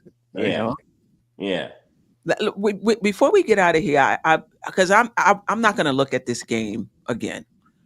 So it seemed to me that the Knicks were rushing, particularly when they had the lead. Like even like they were playing like we were down.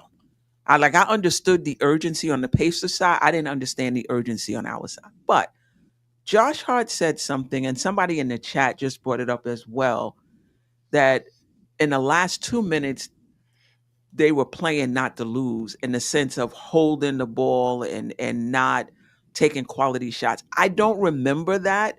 I just remember the Knicks, like me just saying, what are you doing? What are you doing? What are you doing? Why are you rushing? Why are you rushing? But was there a point down the stretch where you felt like the Knicks were trying to run out the clock instead of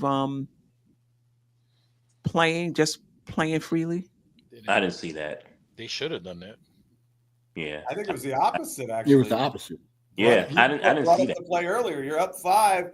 If they're running out the clock, Brunson's dribbling to the corner and waiting to get fouled. What's he doing? He throws a bad pass to OG Anunoby, who I don't even think was expecting the pass. That's why I think he was so bad on the catch. I don't think he thought in a million years that Brunson was going to let go of that ball. And then he was trying to recover, and he got his jersey pulled. He got they nice block on the ball there with some arm on it, but the Pacers won the challenge. So, but yeah, and then there was 20 seconds on the play clock when that happened too. So that for me was kind of eye opening because they tried to make something happen with 20 seconds on the play clock, and they didn't need that. Right.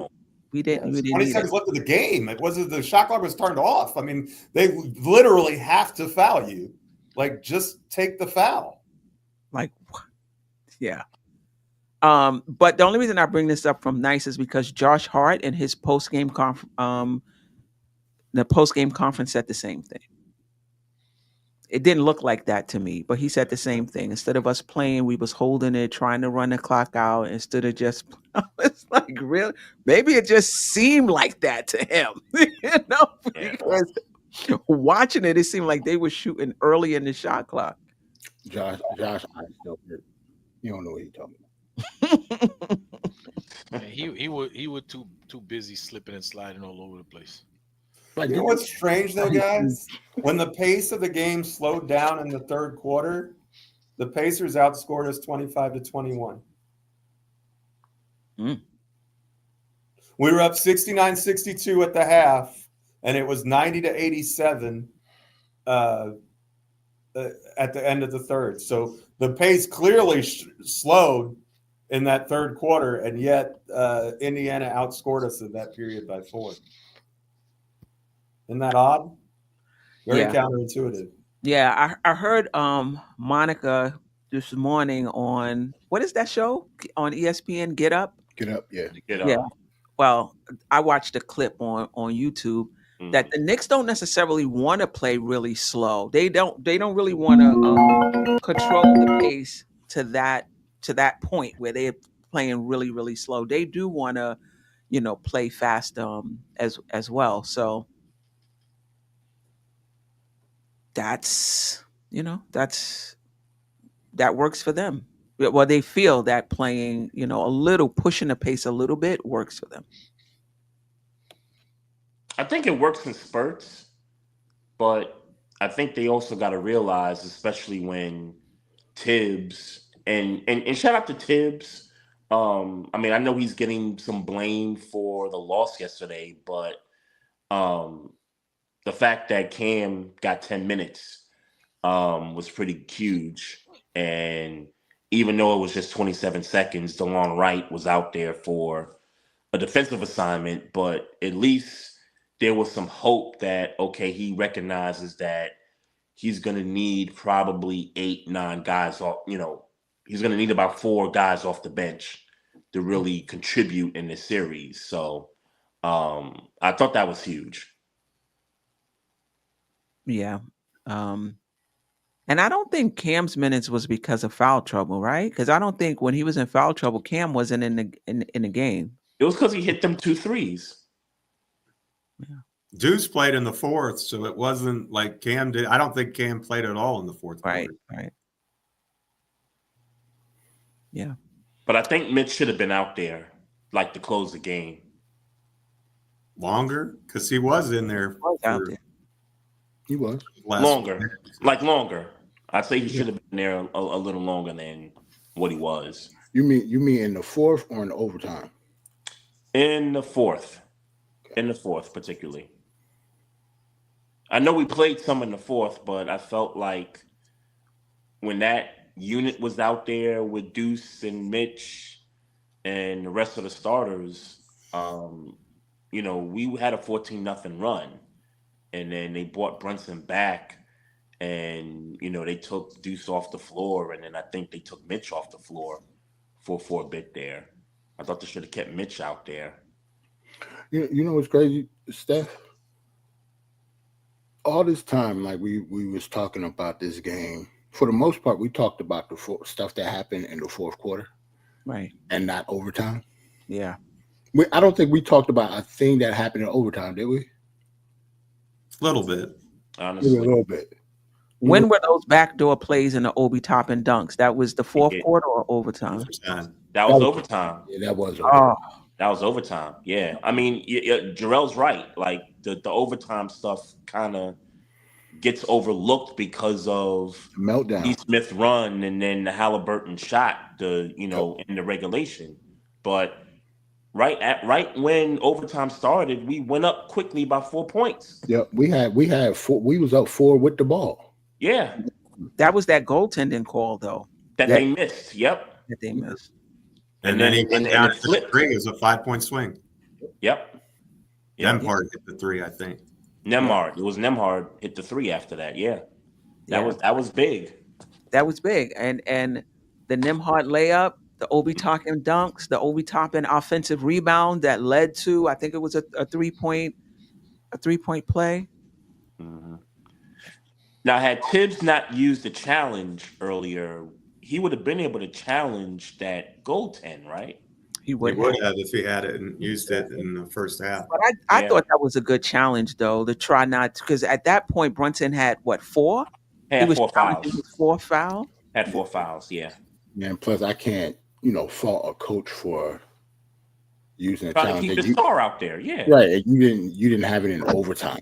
Like, it's kind of hard to hold your challenge all the way to overtime. Like, the Pacers got 2 huge calls because they held theirs. That is true. But 2 huge calls. But I'm pretty sure if it was a close call on Halliburton picking up his 4th foul, they would have used it. I agree.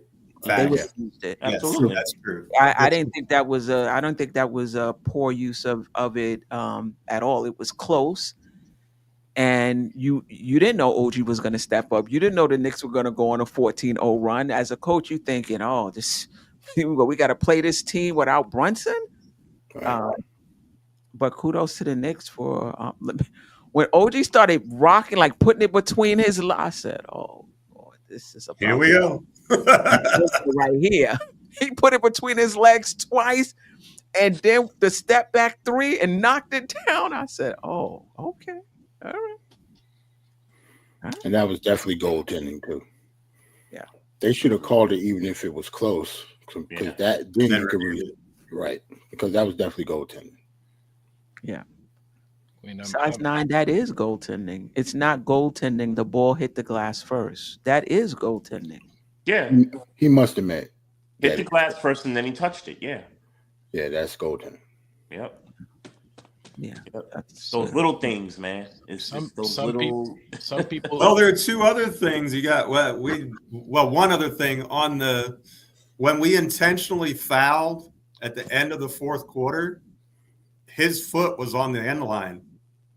He was actually out of bounds when OG fouled him, and they missed the call. His foot was. They showed the replay. His foot was literally out of bounds. Now they gave the foul instead of the out, but it should have been a turnover, and the Knicks up 3 instead of up 1. Mm-hmm. Yeah. So there were, but bad calls are a part of the game, and you you make your own luck with these things. You got to take care of your business, make your free throws, don't throw the ball away, and don't leave it up to the whims of an official's eyesight, because it's always bad. Can you challenge a goaltending, Queen? No, it wasn't called. Oh, it wasn't called. Oh, you can't. Okay, it wasn't called. Queen, you can't challenge something that's not called. Yeah, I see some people in chat. Greg, I know Greg is not really a Knicks fan, so he said, he loved that OG. Oh, stop. OG got 8 points in 20 minutes. Give me a break, okay? You'd think OG's was Aaron Neesmith, like he's the one that tortured us, okay? OG's still a bench play over there, like he's just as inconsistent as he. Well, actually, you mean Obi? Yeah, Obi. I'm sorry. Okay. Yeah, Obi Toppins. Obi got his revenge. He loved it. He loved that. You could have said that about OG too. No. He said he loved it. He loved it. Like some fans, man. But Obi, he's still a bench play over there. Obi Toppin still a bench play over there. Matched his career high with the Knicks. Matched his career total with the Knicks with 10 rebounds. 10 rebounds.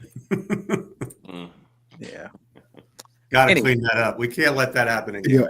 And remember, Obi missed the dunk too.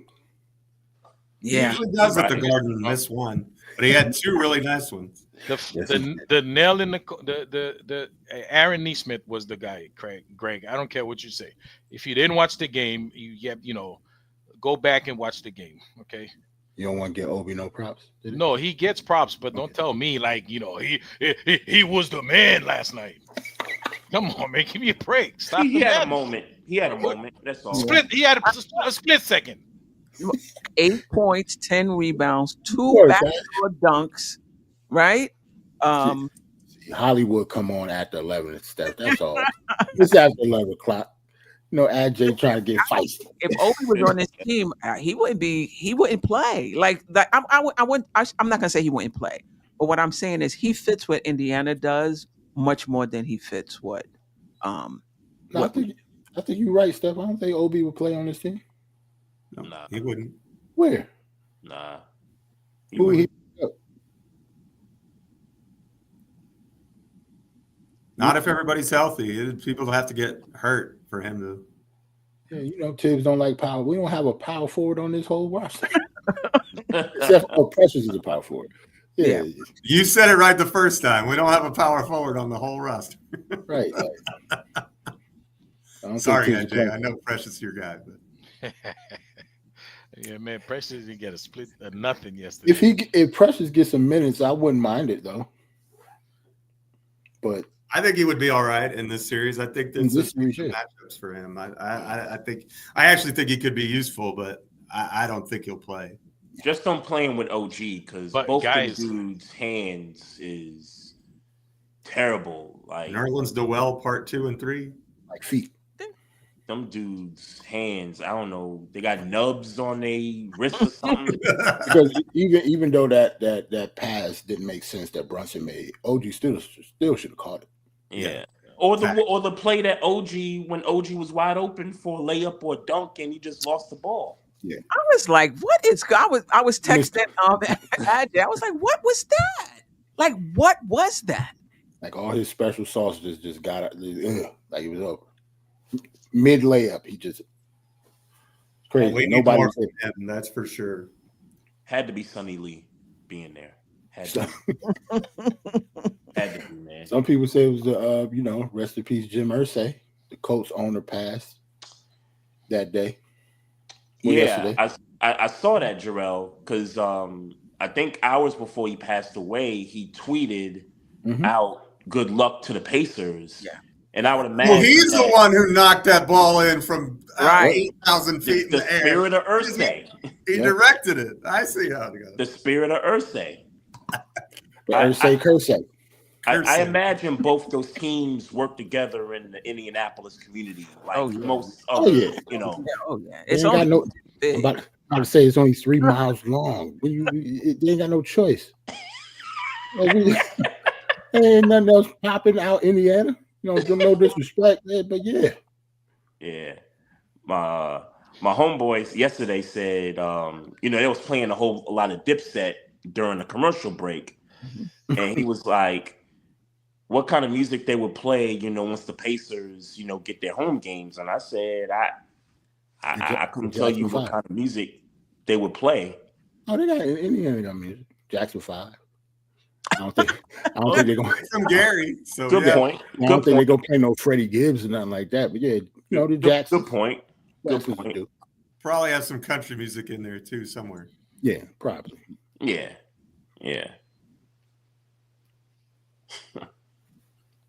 Shout out to Wiz BKLA. We talked about Deuce a little bit, Wiz. Yeah, salute to Deuce, man. That block on Siakam. Thing of beauty. Shame we wow. I was like, he wide open, like one of the best in Knicks playoff history, I think. He blocking 7-footers up there. Wiz said Obi was half man, half amazing last night. Listen, he had that behind the backboard Dr. J joint too last night. So he did that against in the Cleveland series. He had the same move, man. Behind the backboard, and banked it in. That was nobody ever doubted his athleticism. Yeah, I mean, he found the team that works for him, right? That where he fits like a glove with what they do, and they have so many players that if they really need defense, they'll just sit him. That Carlisle don't care. He had Siakam on the bench. He had he only played 20 minutes. It's not like he was 20 out of 53. It's not like he was, major. That's not even starters minutes. I mean, that's just. But he had some key baskets, though. He did. I'm just saying he didn't play that. I still think he's good enough to be a starter on some teams, but he, just not Indiana. Or the Knicks for some reason, but Nah, on a good team, you can say that. Your offense. If you're one-dimensional, whatever part you bring better be off the top. Better be over the top. He didn't say on a good team, though, stuff. He just said he didn't say on a good team. Oh, okay. You might get some burn in Portland, you know what I'm saying, or the Hornets or something like that. I could see him starting on. Man, listen, you put him with somebody like Trae Young, that could just, setting up alley-oop for him. He probably, he's going to be very effective. Yeah. On some teams, okay. If we're talking about any team in the NBA, anybody can start on on any team in one of these teams. I thought you meant like all right. Wait, hold on, AJ. I thought you said forget OB and we're not talking about him no more. No. Now you want to talking about Dr. J and stuff. Like what happened? Listen, I call what I see now because Greg was going off like he's happy. OB made him pay. Like OB didn't pay what? Like AJ went from FOB to he Dr. J. No. Jerrell, go back a few months. Why do I always say? Am I not the one who always very upset that we got rid of Obi Toppin? That is true. Okay. Talk about the trade. Who we traded for? On his team, though. We got rid of him for 2 second-round picks. Okay. On the real though, he probably should never been drafted by the Knicks. Okay.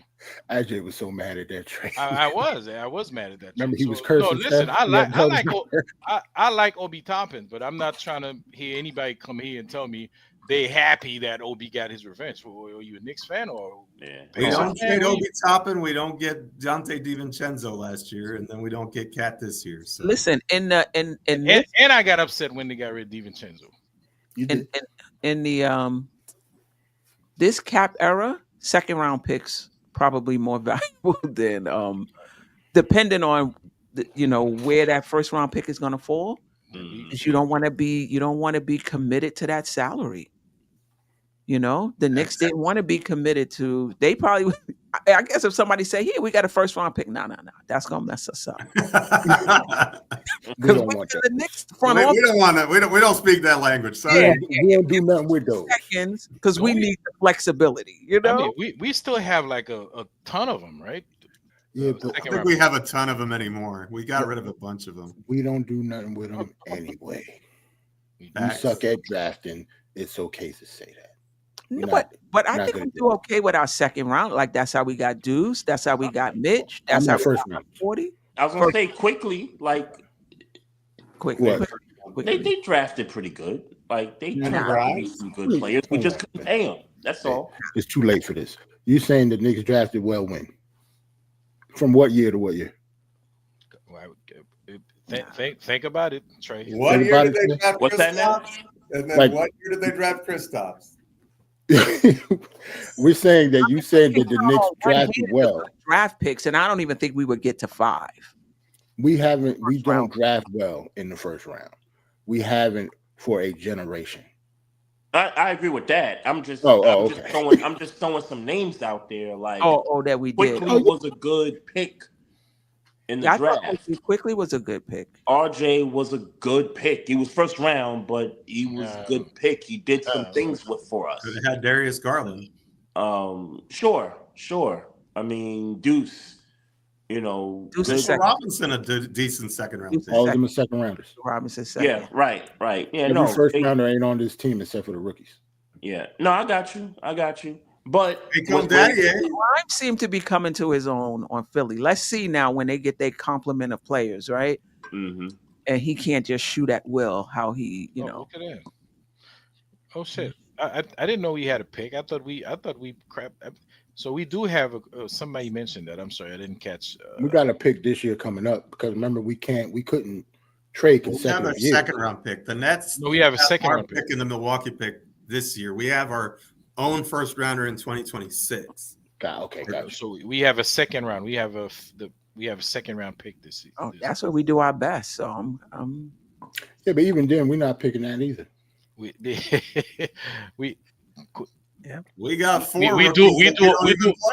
Right, we got 4 rookies that we don't even play. What are we gonna do with another second round pick on this team? We do our best. We do our best in second round, like Jericho Sims, or it'll be like somebody overseas that we can stash or something.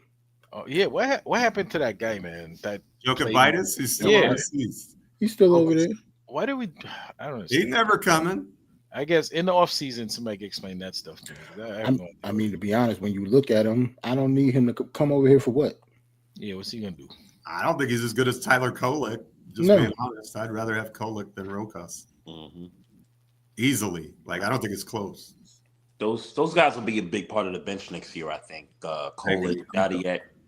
Yeah, but we still need some other veteran players. You guys stop. We need some veterans. You got cut. Is Tibbs going to be coach next year? These guys ain't going to be part of no. But you think Cam's going to be on this roster? It. One or two of them. You think Cam's going to be on this roster next year? No. We getting two old guys from million. I don't know. Minimum. But Ajay, you talking like that's a problem. We trying to win a chip. I'm not saying that's a problem. I'm telling you all to stop pretending that them kids are going to be part of the bench. They're going to be activated next year. That ain't happening. I actually agree with Trey. I don't know, just the way that I think they all part of the program, just like they did Deuce. They did Quickly at one point, but Quickly got a lot of burn in his rookie year. But they're doing the same thing with them that they did to Deuce. Yeah, I don't see it did it with Sims too. He didn't work out, but they did the same thing with Sims. I don't think Shamet will be here either. But that's my point, Ajay. Yeah. But Trey, they're gonna bring in other old guys. They might not be able to afford a lot of money to bring in other old guys. What do you mean? Like You mean vets? Older guys, like vets, Yeah, like vets. Oh, So, you know how old? Like we gonna be having a team of PJ Tuckers here, you know? No, PJ for the PJ vibe. Tucker, PJ, they extended PJ Tucker. Yeah, That's who they got. PJ. I want PJ Nah. Tucker extended for like 10 years. He for the vibes. He not here to play nothing. Like I need him to be like a extension of a coach. Let's make him a coach then. If that's Yeah, right. Like he needs to be part of the organization. He don't need to play a second. Or just be a goon and just Man. take some fouls for the team. Or that. Man, You know what I mean? shout out to Size 9, man. We say stuff. Rokas is huge like Luca. so he weighs like 3,000 pounds. Is that what you're saying? I guess that's what he's saying. Can't be 'Cause bald. that's why the Mavs traded him, because he's the size of Jabba the Hutt, right? Luka. Oh, he's talking about his size. Oh, he's talking. Rokas is big. No, I think he's talking about like how big of a name he is out there in Europe. Oh, and okay. But he was saying about how out of shape Luca is. That's what I thought he was talking about. Yeah, but Rokas is not huge like Luca. Too many hamburgers for Rokas. He is popular over there though. Yeah. Really? That's Yeah. interesting. He's popular. Popular is one thing. Huge on the court, like play No, like no. I mean, when I say popular, He's talking about.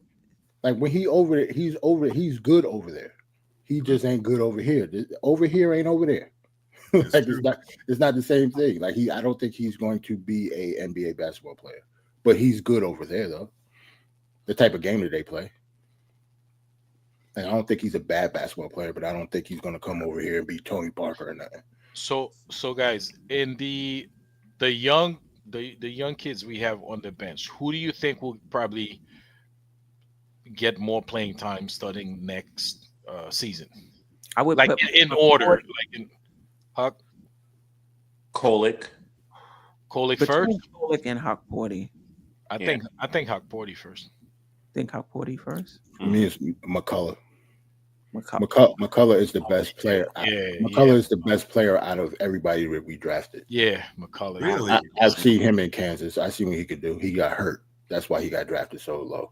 He got hurt, and he has an inconsistent jump shot. When it comes to hustle, intangibles like You have that already. but Tibbs won't.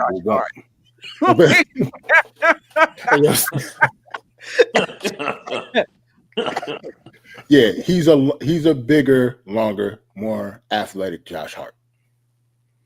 Yeah. So for somebody to come in part of the program as a rookie, he fits us perfectly. That's what I'm saying. But where would he play though? Like I think that first of all, the Knicks have to get a starter for Josh Hart. Like I'm in agreement with Josh Hart going to the bench next year. I just think that player is. I mean, how are they gonna get him? With what money? I don't what think that person has to be a superstar. Like, say for example, somebody like just a 3-and-D guy. Like, I'm not saying it has to be this particular player, but say Dorian Finney-Smith, somebody in that mold. Man, we should have got him with Mikal Bridges. Man. Where you're not paying a lot of money for, you're not asking them to do a lot. You're asking them to defend, hit open threes, help out with spacing. They have some size. Right. There's some switchability. Right. Because to my point, McCullough fits that mold perfectly. But like you said, he is not he's not there yet. He's not Dorian Finney-Smith yet. Like we would definitely play him over McCullough now. Like you're right. Yeah. If we can find somebody like that on the cheap. Right. That's true. Fill in Precious salary slot. Right. Oh yeah, Precious making $6 million, right? Yeah. You can get somebody with that. I would just play the young guys for the bench next year.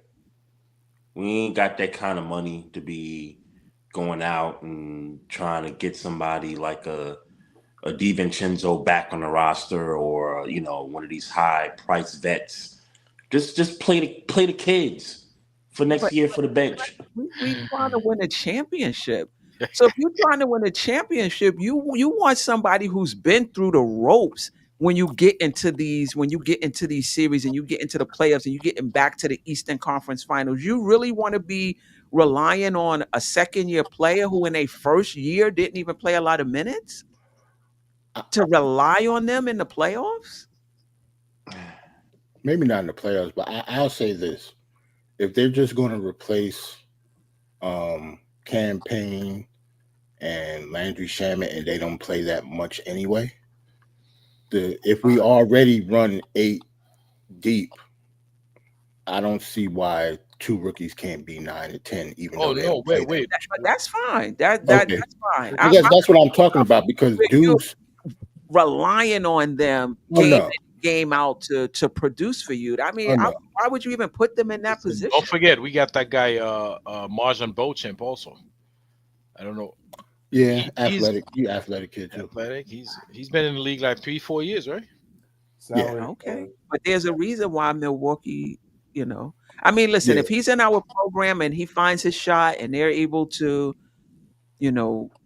get something out of him, that's fine. I guess to me, Deuce and Mitch is going to change. So we just need what you're basically talking about replacing Cam and Shamet. Right. That's what I mean. No, they don't even play. I'm talking about getting somebody in there that will actually play and get more minutes. Get Kolick and Hukporty, get them dudes right in the offseason, and let them be a part of the bench next season. So they'll be part of the bench with Deuce and Mitch. It'll be Deuce, Mitch. Nah. Can they be any worse than Shamet? Can they be any worse than Shamet and Cam? It's not about being worse. It's about being better. It's about being better. But they'll be better. They're going to be better than Cam and Shamet. So, okay, I guess you would have to think, well, Tyler Kolick this year will be better than Cam Payne is right now. We've seen it. Hold on. A year from now in the playoffs, you would feel comfortable in this series right there, this burner of a series right now, playing Kolick behind Brunson. Yes. Well, if Kolick is only going to be playing 6 minutes, one quick comment about Kolick. Shout out to Nice. Said Kolick was 100% shooting in the Celtics game. he went 1 for 1. He waved goodbye. He had good manners. He waved them out the door. Right. Shout out to Nice. He was 100% shooting like that. Yes, he was 1 of 1, Steph. So there. 100%. I like that. Listen, It must be after midnight. Right. Almost. Well, Hart, if the Knicks do bring in another starter, then Hart will be on the bench. True. And that will definitely help. I think that's something that needs to be done in the off. I think that's probably the number one priority in my opinion. I hope you don't think that us arguing that maybe the rookies, if that was the case, like I would definitely want a starter more than I want them rookies playing. We just saying if a starter don't come. At least that's what I'm saying. Right. You had to play them. I think the Knicks need to go out and look to upgrade their bench. And if one of these rookies beat them out in training camp, that's fine. But I think they should actually go out and look to upgrade the bench so we can have somebody that Thibodeau trusts. I think Tibbs would want to play 9. He's probably looking down like, I'm not. I'm not doing that. Am I the only one that think the bench need to be upgraded? No, I think the starters need upgrade. Right. The bench needs. I think the bench upgrade may be on the roster in Josh Hart, but I think that we need an upgrade at the starter position, preferably a real power forward. Look at the type of champagne problems we got now. We in the Eastern Conference Finals talk about upgrading the starters and the bench. This wasn't 2 years ago. That's all I'm saying. Like we, seem like but it's after a loss that we blew a 13. Like we won game 1. Everybody's great, and that's what it is. I hope this is not bringing up like Ajay when he was just thinking something and it came out. I hope this is not us already thinking we're going to lose. Right? Exactly. That's exactly what we talked about upgrades in the osmosis. We said we wanted to upgrade the starters and the bench, and we're in the Eastern Conference Finals. But I think it's the same thing. Upgrade everything. No. If you find that 4.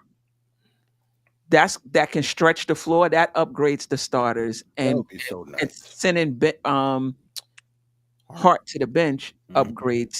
upgrades the bench. Even though I do think What do you say? Starters need upgrade. We need to replace Josh Hart. Yeah, one starter need upgrade. A starter. Yeah. I just pulled up a list of free agent power forwards. Oh my goodness. Trey about to Trey, pop the air out of the balloon. Look at this. Trey. basketball guards, we are Trey. not saying that we've No, won. no. I have to ask the question. So, do we think the series is over? Right, don't bring that list up. I don't care, Trey. We ain't talking but so far with this. Come on, man. We got a game tomorrow. Game 2. We got a game tomorrow. Hey, got a game I ain't start the conversation, all right? That is true. No, but you listen. He's really the enjoy closer. it. He doesn't start the conversation. He's going to finish it. Closing. He brought up the free I'm agent list. trying to follow the discourse, you know? Hold on, Trey, real quick though. Who the top 5 on the list? I ain't gonna lie, I kind of do worry about. You wildin'. Power forwards. You said you had it, Trey. Come on, man. I did, and then I sorted it a certain way so that I could have the list of it there, because the list was just sorted with like the tops based on money. So Trey ready for the offseason. but the names I briefly saw was Trey Lyles, Larry Nance Jr., Bobby Portis, Marvin Bagley III, Dorian Finney-Smith. Well, I'll take Finney-Smith. Kaminga's a free agent. That ain't gonna happen. They're be signing. They're not going to be able to sign a free agent anyway. That's true. It would have to. We're We either going to have to make a trade, or because we're not going to have money to sign anybody. Yeah. It's definitely Bobo. a trade. I take Bobo. Nah. Tibbs wouldn't take Bobo, but I would though. Yeah, he's very talented. And good point. Yeah, we only talking about. We got to think about who we're talking about. We're talking about. This is Bobo wouldn't be a starter though. He'll be coming off the bench. He'd be coming off the bench, yeah. And he wouldn't be playing but so many minutes. But I would play him though. I'd play Bobo. Yeah, but I don't think Tibbs gonna do that. No. You just got to get Bobo in the right, frame of mind situation. Man. Oh, Tibbs would get him right, or he wouldn't be here. Tibbs would ship him out so fast. With the quickness, what? Nah. Bobo being somewhere working at MSG. Yeah. Oh, Markieff Morris. I take Markieff Morris. Nah. I don't know. Who's replaces Josh in the starting lineup? So nobody. We wouldn't know that because it will have to be a trade. We wouldn't know that.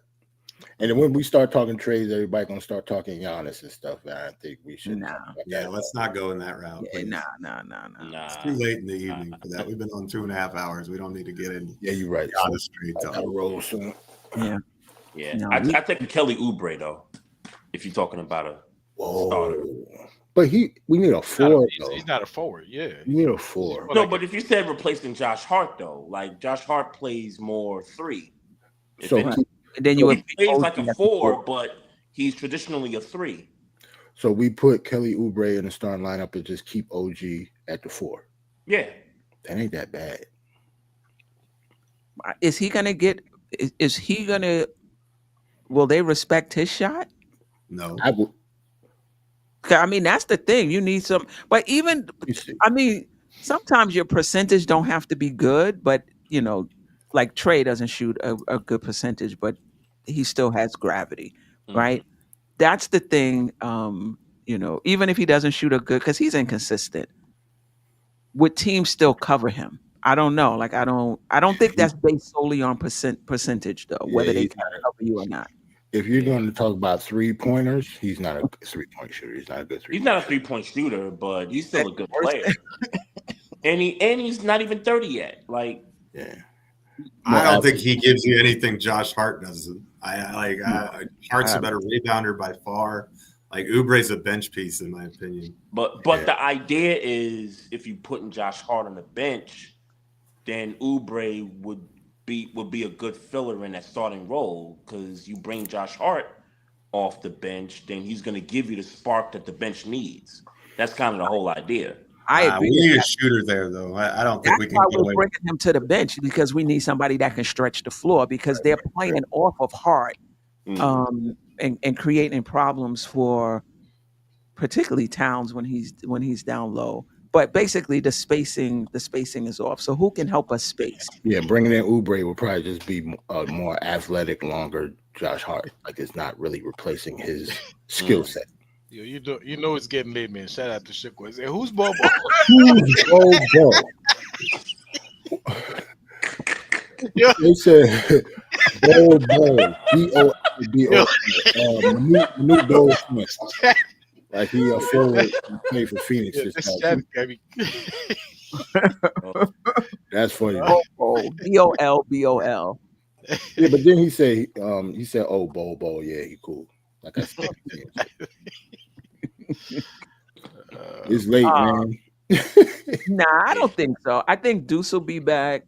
I think Mitchell Robinson will be back. I think the Knicks will have to. The Knicks are banking on the fact that we are. First of all, is anybody surprised at what Mitchell Robinson is doing in the playoffs? No. I think we already know that he's an elite offensive rebounder, elite rim protector, pick and roll. So for him, it's all about health. I think the concerns that at least I have about him are still there. However, there is one thing that I stand corrected on, and that's Mitchell Robinson's gravity, not off of offense, not off of shot creation, lobs, not off of lobs, because they don't. I was shocked when Brunson hit him with a lob. Me too. But the gravity he has off the offensive rebounds, you can't leave him. You can't leave him. So somebody has to stay attached to him to keep him off the boards, and that does help to create space for us. I think the Knicks have to. It comes down to, do they believe he can stay healthy? If they believe that he can stay healthy, I think he'll be here. Yeah, I'm confident. That's what it comes down to. He's hit the deck several times in these playoffs, and he's just been, getting right back up. Yeah. Trey, you about to jinx us. Trey, you wild, man. Oh, right. Knicks got hope. I still don't think. I don't think. I was knocking on the wood, Jerrell. We good. Yeah, that's what I'm saying. Like, you like, Mitch ain't been hurt yet. Neither is somebody else that I like. There's somebody that's really injury prone on our team, and I refuse to say who it is. Listen, man. I don't know if I'll say the name, but don't say the name. They saying something might be wrong with the hamstring. I heard. With the who? The hamstring. The hammy. Yeah, I know you're talking about. Yeah. Because he grabbed it during the Celtics series. Yep. And that's why he blew that whatever he was trying to do yesterday between when Reggie Miller said, Queen, don't go off on a Reggie tangent. I'm just when he said he blew a tire. Listenable. That's a word. Listenable. Reggie Miller. Oh, Trey, you missed it, man.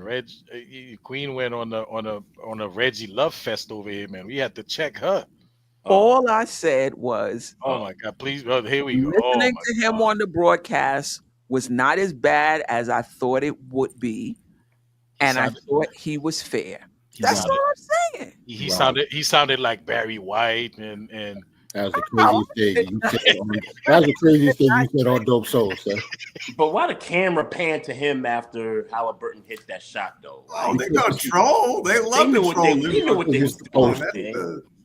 That's the meta.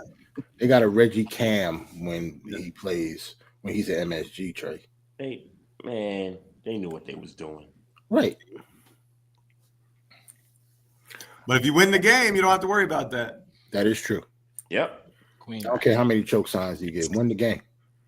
Queen. I heard she loves his voice. Yo, Steph, you say that, I'm leaving. Like, not say that. All I said was it was listenable. That's it. Nah, she loves his voice. That hole just keep getting deeper and deeper, and she just trying to dig her way out and then not working. Now you gonna see his jump like shot look quicksand. pretty. But Reggie but jump then- shot used to look pretty. I didn't even care if he crossed his arms when he was shooting. But Man, then the get network Reggie, have the man. nerve to bring on Draymond Green for the pregame stuff. Yep. Post game too, right? Pre and post. Yep. Listen, the key to getting a network job is to be a known Knicks hater, and you get hired. You get hired. Yeah, Paul Yep. Pierce doing it right now. Richard Mhm. Jefferson, anyone? Jefferson, yeah. Richard Jefferson. Yeah, now Richard Jefferson. I almost kind of feel like Steph. I actually thought Richard Jefferson was okay when he did our game. I thought he was okay too. Yeah, But I thought he was all the right. thing with Richard, what I didn't like was at the end of the game, we go into the Eastern Conference Finals for the first time in 269 years, Mm. and they talking about taking the players out and how they might get Yeah. hurt, and I'm like, yo, Yeah. what about this moment and what it means for us and what it means? Like, forget it. Oh my goodness, the minutes they should be coming up. They ain't say nothing until And Doris Burke over there, gassing him up too, leading him on. Like, See, the Knicks were answering Richard Jefferson's. That's why we keep the starters in, because we can't hold a 14-point lead with 2 minutes to go. Right. Right. well, we couldn't hold because we had the starters in. It's true, but Right.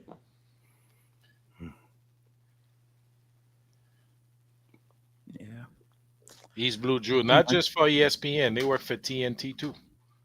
Well, it'll be fitting to win this series, knowing this is TNT's last official broadcast. Well, I thought we were done with them, but these guys are moving to NBC. The same people. No, they're not. Yes, they are. No, To NBC is a NBC? different team. Oh, no, who Reggie is, but Ernie and those guys aren't going. where they over going? They're going ESPN. somewhere. Oh, ESPN. ESPN. there. ESPN, but NBC got like Melo. Michael Jordan is supposed to be like a consultant. Melo, Jordan, Reggie, Um, and Brad. What's his name? Jamal Crawford too. Right. Oh, yeah, Crawford's good. They got But Crawford. Brad. What's the cat that played for Cleveland years ago? Brad. Hardy? Yes. Yeah, him. Brad Daugherty. Yeah. Wow, that's a blast from the past. That's Yep. like the bomb pops we used to. Well, he currently does the Cavs games. I hadn't thought about that in a minute. That's funny. Shout out Yeah, to Jordan Sean. ain't gonna have any Knick love. I can guarantee you that. Get that fool off my television. I hadn't even started yet. Nah, Yeah. I'm ready to see what Melo gonna say. Melo funny. I like Melo. Melo's Oh, my yeah. guy. Yeah, I think Melo. I think he's gonna kill it. You think he's going into the Hall of Fame as a Knick? Melo? Yeah. I Yeah, think so. That's a good question. yeah. He don't got to. He don't have to. He could pick which team That's he wants true. to go. I mean, that's true. That's true. I would. He might go with Denver. Denver was his first team, and he played there a long time, and he had some success there. He went to the. He got further. He got further. Yeah. With He Denver. don't go to their games though. He over here. Well, I Every mean, game. he from here though. Like, Yeah. a little different. Like, From, he don't he's live from in the Denver. East Coast. you don't live in Denver no more. He's from the East Coast, so yeah. Nah, I think he goes in that. He just seems to be like, He loved his time as a Knick, though. I think he was really hacked off at Jackson for trading him. I think he wanted to stay here the rest of his career. Yeah. I think the maybe his relationship with the organization has a lot to do with it too. So he probably will pick the Knicks over. He has a way better relationship with us than he does with Denver. Yeah, I was gonna say because with Denver, they gave Joker his number. I don't know if they retire numbers or anything like that, but they gave Joker Melo's number. Yep. It ain't like he asked for 15. I think they gave it to him. I don't think Yeah. 15 meant anything to the Joker. Right. But then you have to ask yourself, did he do enough? Why couldn't he his number be taken? I mean, when I think about Denver Nuggets players, Melo is top 3 for me in the entire history. in the entire history. I don't think so. Not for me. I'm too old. I'm old, Trey. You gotta go You back. ain't that old. Well, you got to have him, Jerrell. I mean, I'm just saying, like Alex English, Like I'm an Alex English fan. Okay, Alex Matt English, Lever. Joker, Mello. Yeah. Kiki Vanderway. It's so then I it's don't okay think for them. Kiki's better than Melo. Do you really No, think so? But you taking him over Mello though? Who, Like, Kiki? yeah. No, not as It was good, but he wasn't that. Yeah, he wasn't. Yeah, Kiki Vanderway wasn't that. He's not better than Melo. I'm just maybe for where's Melo like on the all-time scoring list on Denver? Like I'm just talking about his time at Denver, not him as a whole. Him as a whole, no way in hell Kiki Vanderway is better than Carmelo Anthony. Right. No. Right. I'm just talking about his years at Denver, like those 6 or 7 years that he was there. Does he deserve to get like his number retired? Because they gave his number away for a reason. Right. People get traded all the time. Like this idea that you get traded, nobody can wear your number. Like, Yeah, Sure, they traded him sure. and they gave his number away. So yeah. I mean, that happens. it happens. You axed out. Yep. You said you didn't want to play here. Now we're gonna save your number, and no. We're giving it to the first rookie I mean, company. a foreign rookie that nobody's ever heard of. We gave him your number as soon as he got drafted. I mean, that's fair. Wasn't he a second round pick too? Who? Joker. Yeah, he gave his number. They gave his number to a second round pick. He was a second round pick. Yeah. Wow. But Yeah, the man, all-time scoring leader in Nuggets history is Alex English. of course. Who else though? After that, Alex English definitely going to be over him. Alex English, Dan Issel, Joker, and then Melo. Okay. Okay. David Thompson is 5th. Oh, yeah, David Thompson. I forgot about him. Yeah, and Ralph Sampson is right behind him. If Ralph Sampson didn't get injured. Yeah, see, I ain't that old. I don't remember Ralph Sampson. You don't remember Ralph Sampson? Not with the Nuggets. I remember when he played for like not with the Nuggets. Right. Yeah.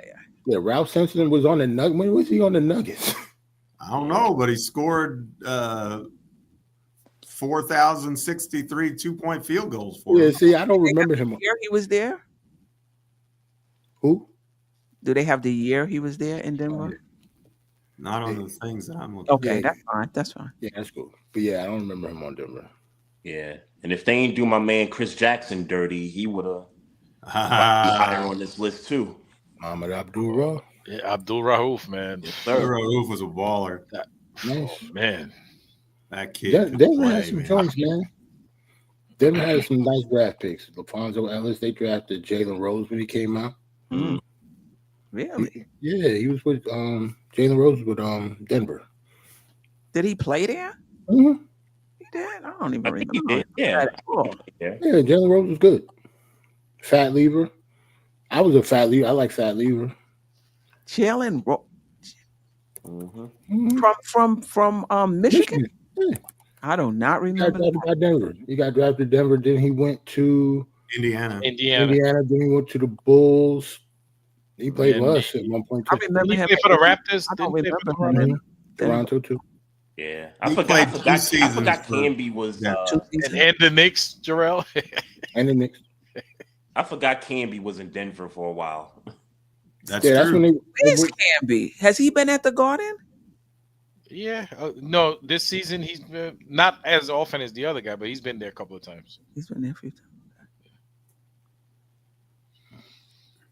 All right. Predictions. Yes, it was at the 12. I Knicks got and 7.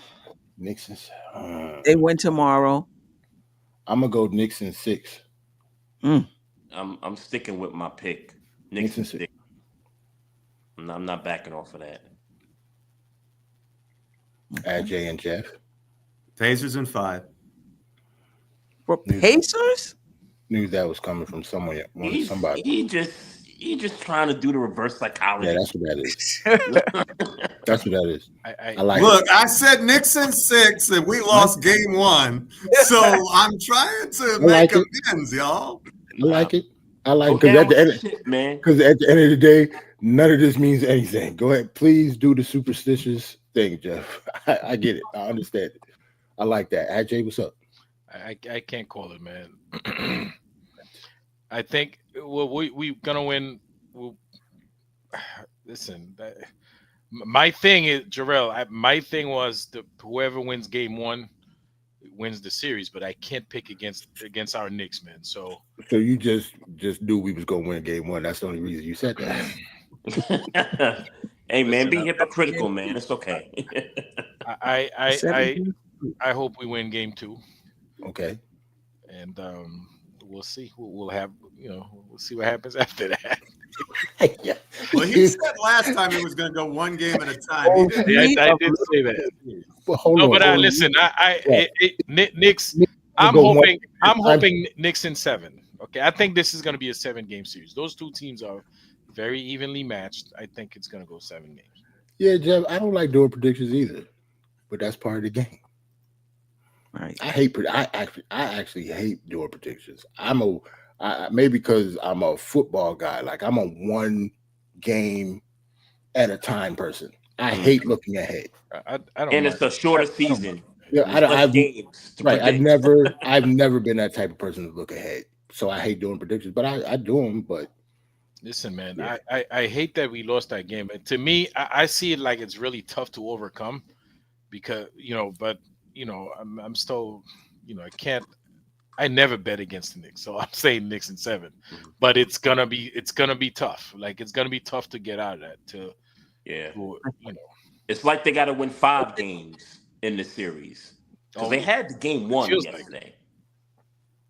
Listen, if the Knicks play to their capabilities and Tom Thibodeau makes these little roster tweaks, like substitution tweaks, and the Knicks play the way we know they can play, the Knicks win the next 4 games. But that's just not how it's gonna go down. That's just not how it's gonna go down. exactly. We can't tell minute to minute, much less quarter to quarter or game to game, what we're getting from these. Like we played 45 minutes of good basketball for the first time, for the second time, all playoffs, and then we lost the game. And we had games where we played 5 minutes of good basketball and we won the game. So who knows? Yeah, see, I agree with this. Game 2, it's how they respond, how they react to it, right? Game 2, Yep. it's pivotal. Sorry. Go ahead. Obviously, if we lose game 2, man, we're not climbing out of that hole. I think yesterday's loss was a reminder that if you ask past teams that have made final runs and championship runs, that it's hard. Like Yes. those teams had soul crushing moments en route to the finals. Like it's just another reminder of that. The Rockets went down 0-2 in consecutive series when they won one of their championships because I remember they were calling it Clutch City because they would come back. They fell down 0-2 and then had to go on the road and win, and they won multiple There was series. a 6 seed that year. Yep. Yeah, there was a 6 seed.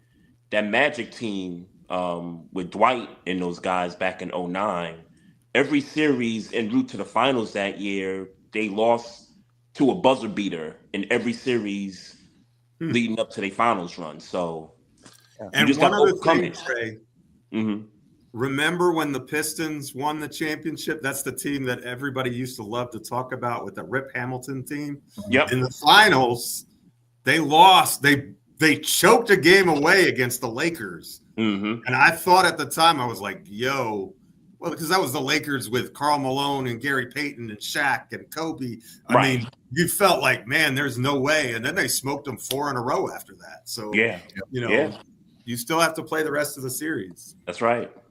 And to your point, Trey, about you're absolutely right.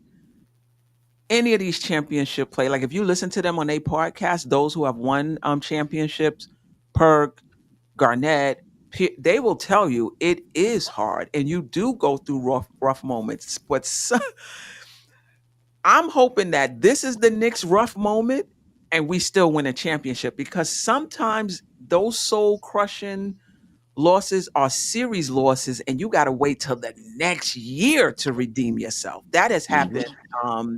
That has happened as well, and I'm hoping that's not the case for the Knicks. But yeah, ask the Spurs against the Heat.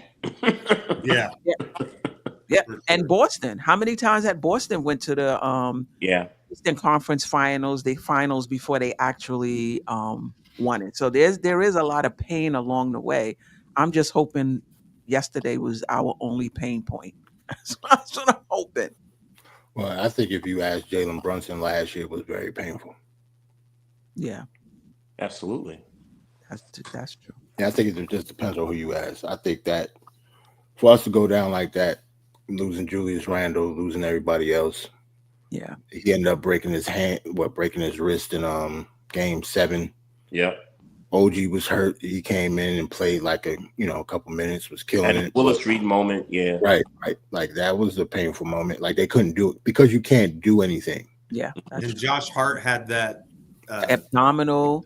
Abdominal strength. We were just falling like flies. I'm like, come And on. he's not on the team anymore, but Bogdanovich got hurt in the Philly series. Yes, did. Prior to And that. Mitch was out too. Mitch was out.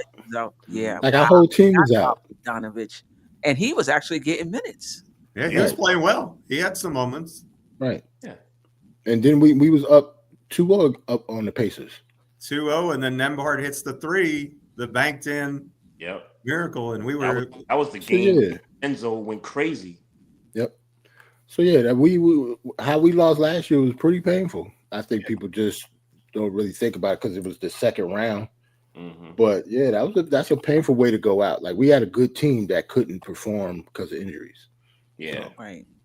And now we have a good team that can't perform because of reasons. I don't know why. Reasons. It's all a part of the journey, man. It is. It's all and it's part about of the the journey. Just gotta have hope, man. Yeah. Big one tomorrow night. Big one tomorrow night. Yep. Believe. Anyway, I appreciate y'all. Jerrell, Geoff, Hollywood, Trey. Appreciate you. Which Hollywood or Hollywood? Because Hollywood. Knock it off. Appreciate the chat. Wolverines 1986. Nice rocking with us. JJ, Nostalgic Nick, size 9. Kevin Bergen, East Blue Drew was in the house. Sharon. my guy Sharon. What's up, Sharon? Floyd, Curtis D. Young. Yep. Appreciate you. Some people that was in here early. Mega was here. Mega. It's been a minute. Wiz. JJ. Oh, J- JJ. Johnny Davis. NYK Bro 99. Top Notch T. Okay. Nice. David G was in here. Old Head was in here at some point. Old Head. Damn, Nostalgic Nick. Jamrock. Yeah, we had a lot of people. Hey yo, AJ, man, what's up with the likes? You didn't say nothing about the likes today. Man, because Payback. It's we get tight. We get tight, He's man. Hollywood now. He doesn't have to worry about everybody likes him. Listen, it's the playoffs. We down one game, man. You know, it's Right. AJ said, "I am the like." Don't even worry about it. I'm the like. Let's not forget Greg. Appreciate you. Donnell Almonte. Appreciate you. 27. Sherwin was in the house. He was. Yeah. Anyway, whoever I miss, y'all know what it is. They cheap with the like. We only have 45 likes, man. Look, Hit that like button on the way out. Now he There we go. In the show now. No. Hollywood has spoken. Now he's doing his job. Slacking off. Okay. Anyway, we'll be back. Well, Geoff and I will be back Saturday morning, Geoff. Yeah, well, just tell me what time when make that decision now. But yeah, for Win sure. or- Saturday Win morning. or lose? Win or lose. Win or lose. Saturday morning. We'll probably do an hour later because I don't have to work. So 9, 8. Your time. Sure. If I'm awake, I might join y'all. That'd be great, Trey. That'd be awesome. Hopefully That you would be can. great. Same link. All right. Until next time, family. Appreciate y'all. Replay game. Appreciate y'all. Silent listeners. Appreciate y'all. I forgot the caller. Lord Scientist. Appreciate you. Scientist, our guy. And super chats. Thank y'all. And the super chat. Did we miss any super chat? Paris Duncan's in the house. We forgot Can we get Paris. Paris now? Appreciate you. All right. Until next time, fam. Sister, you one of a kind. Yes. sister, it's time you That's shine. Dope Soul, Where you at? Where you at? Dope Soul, Where you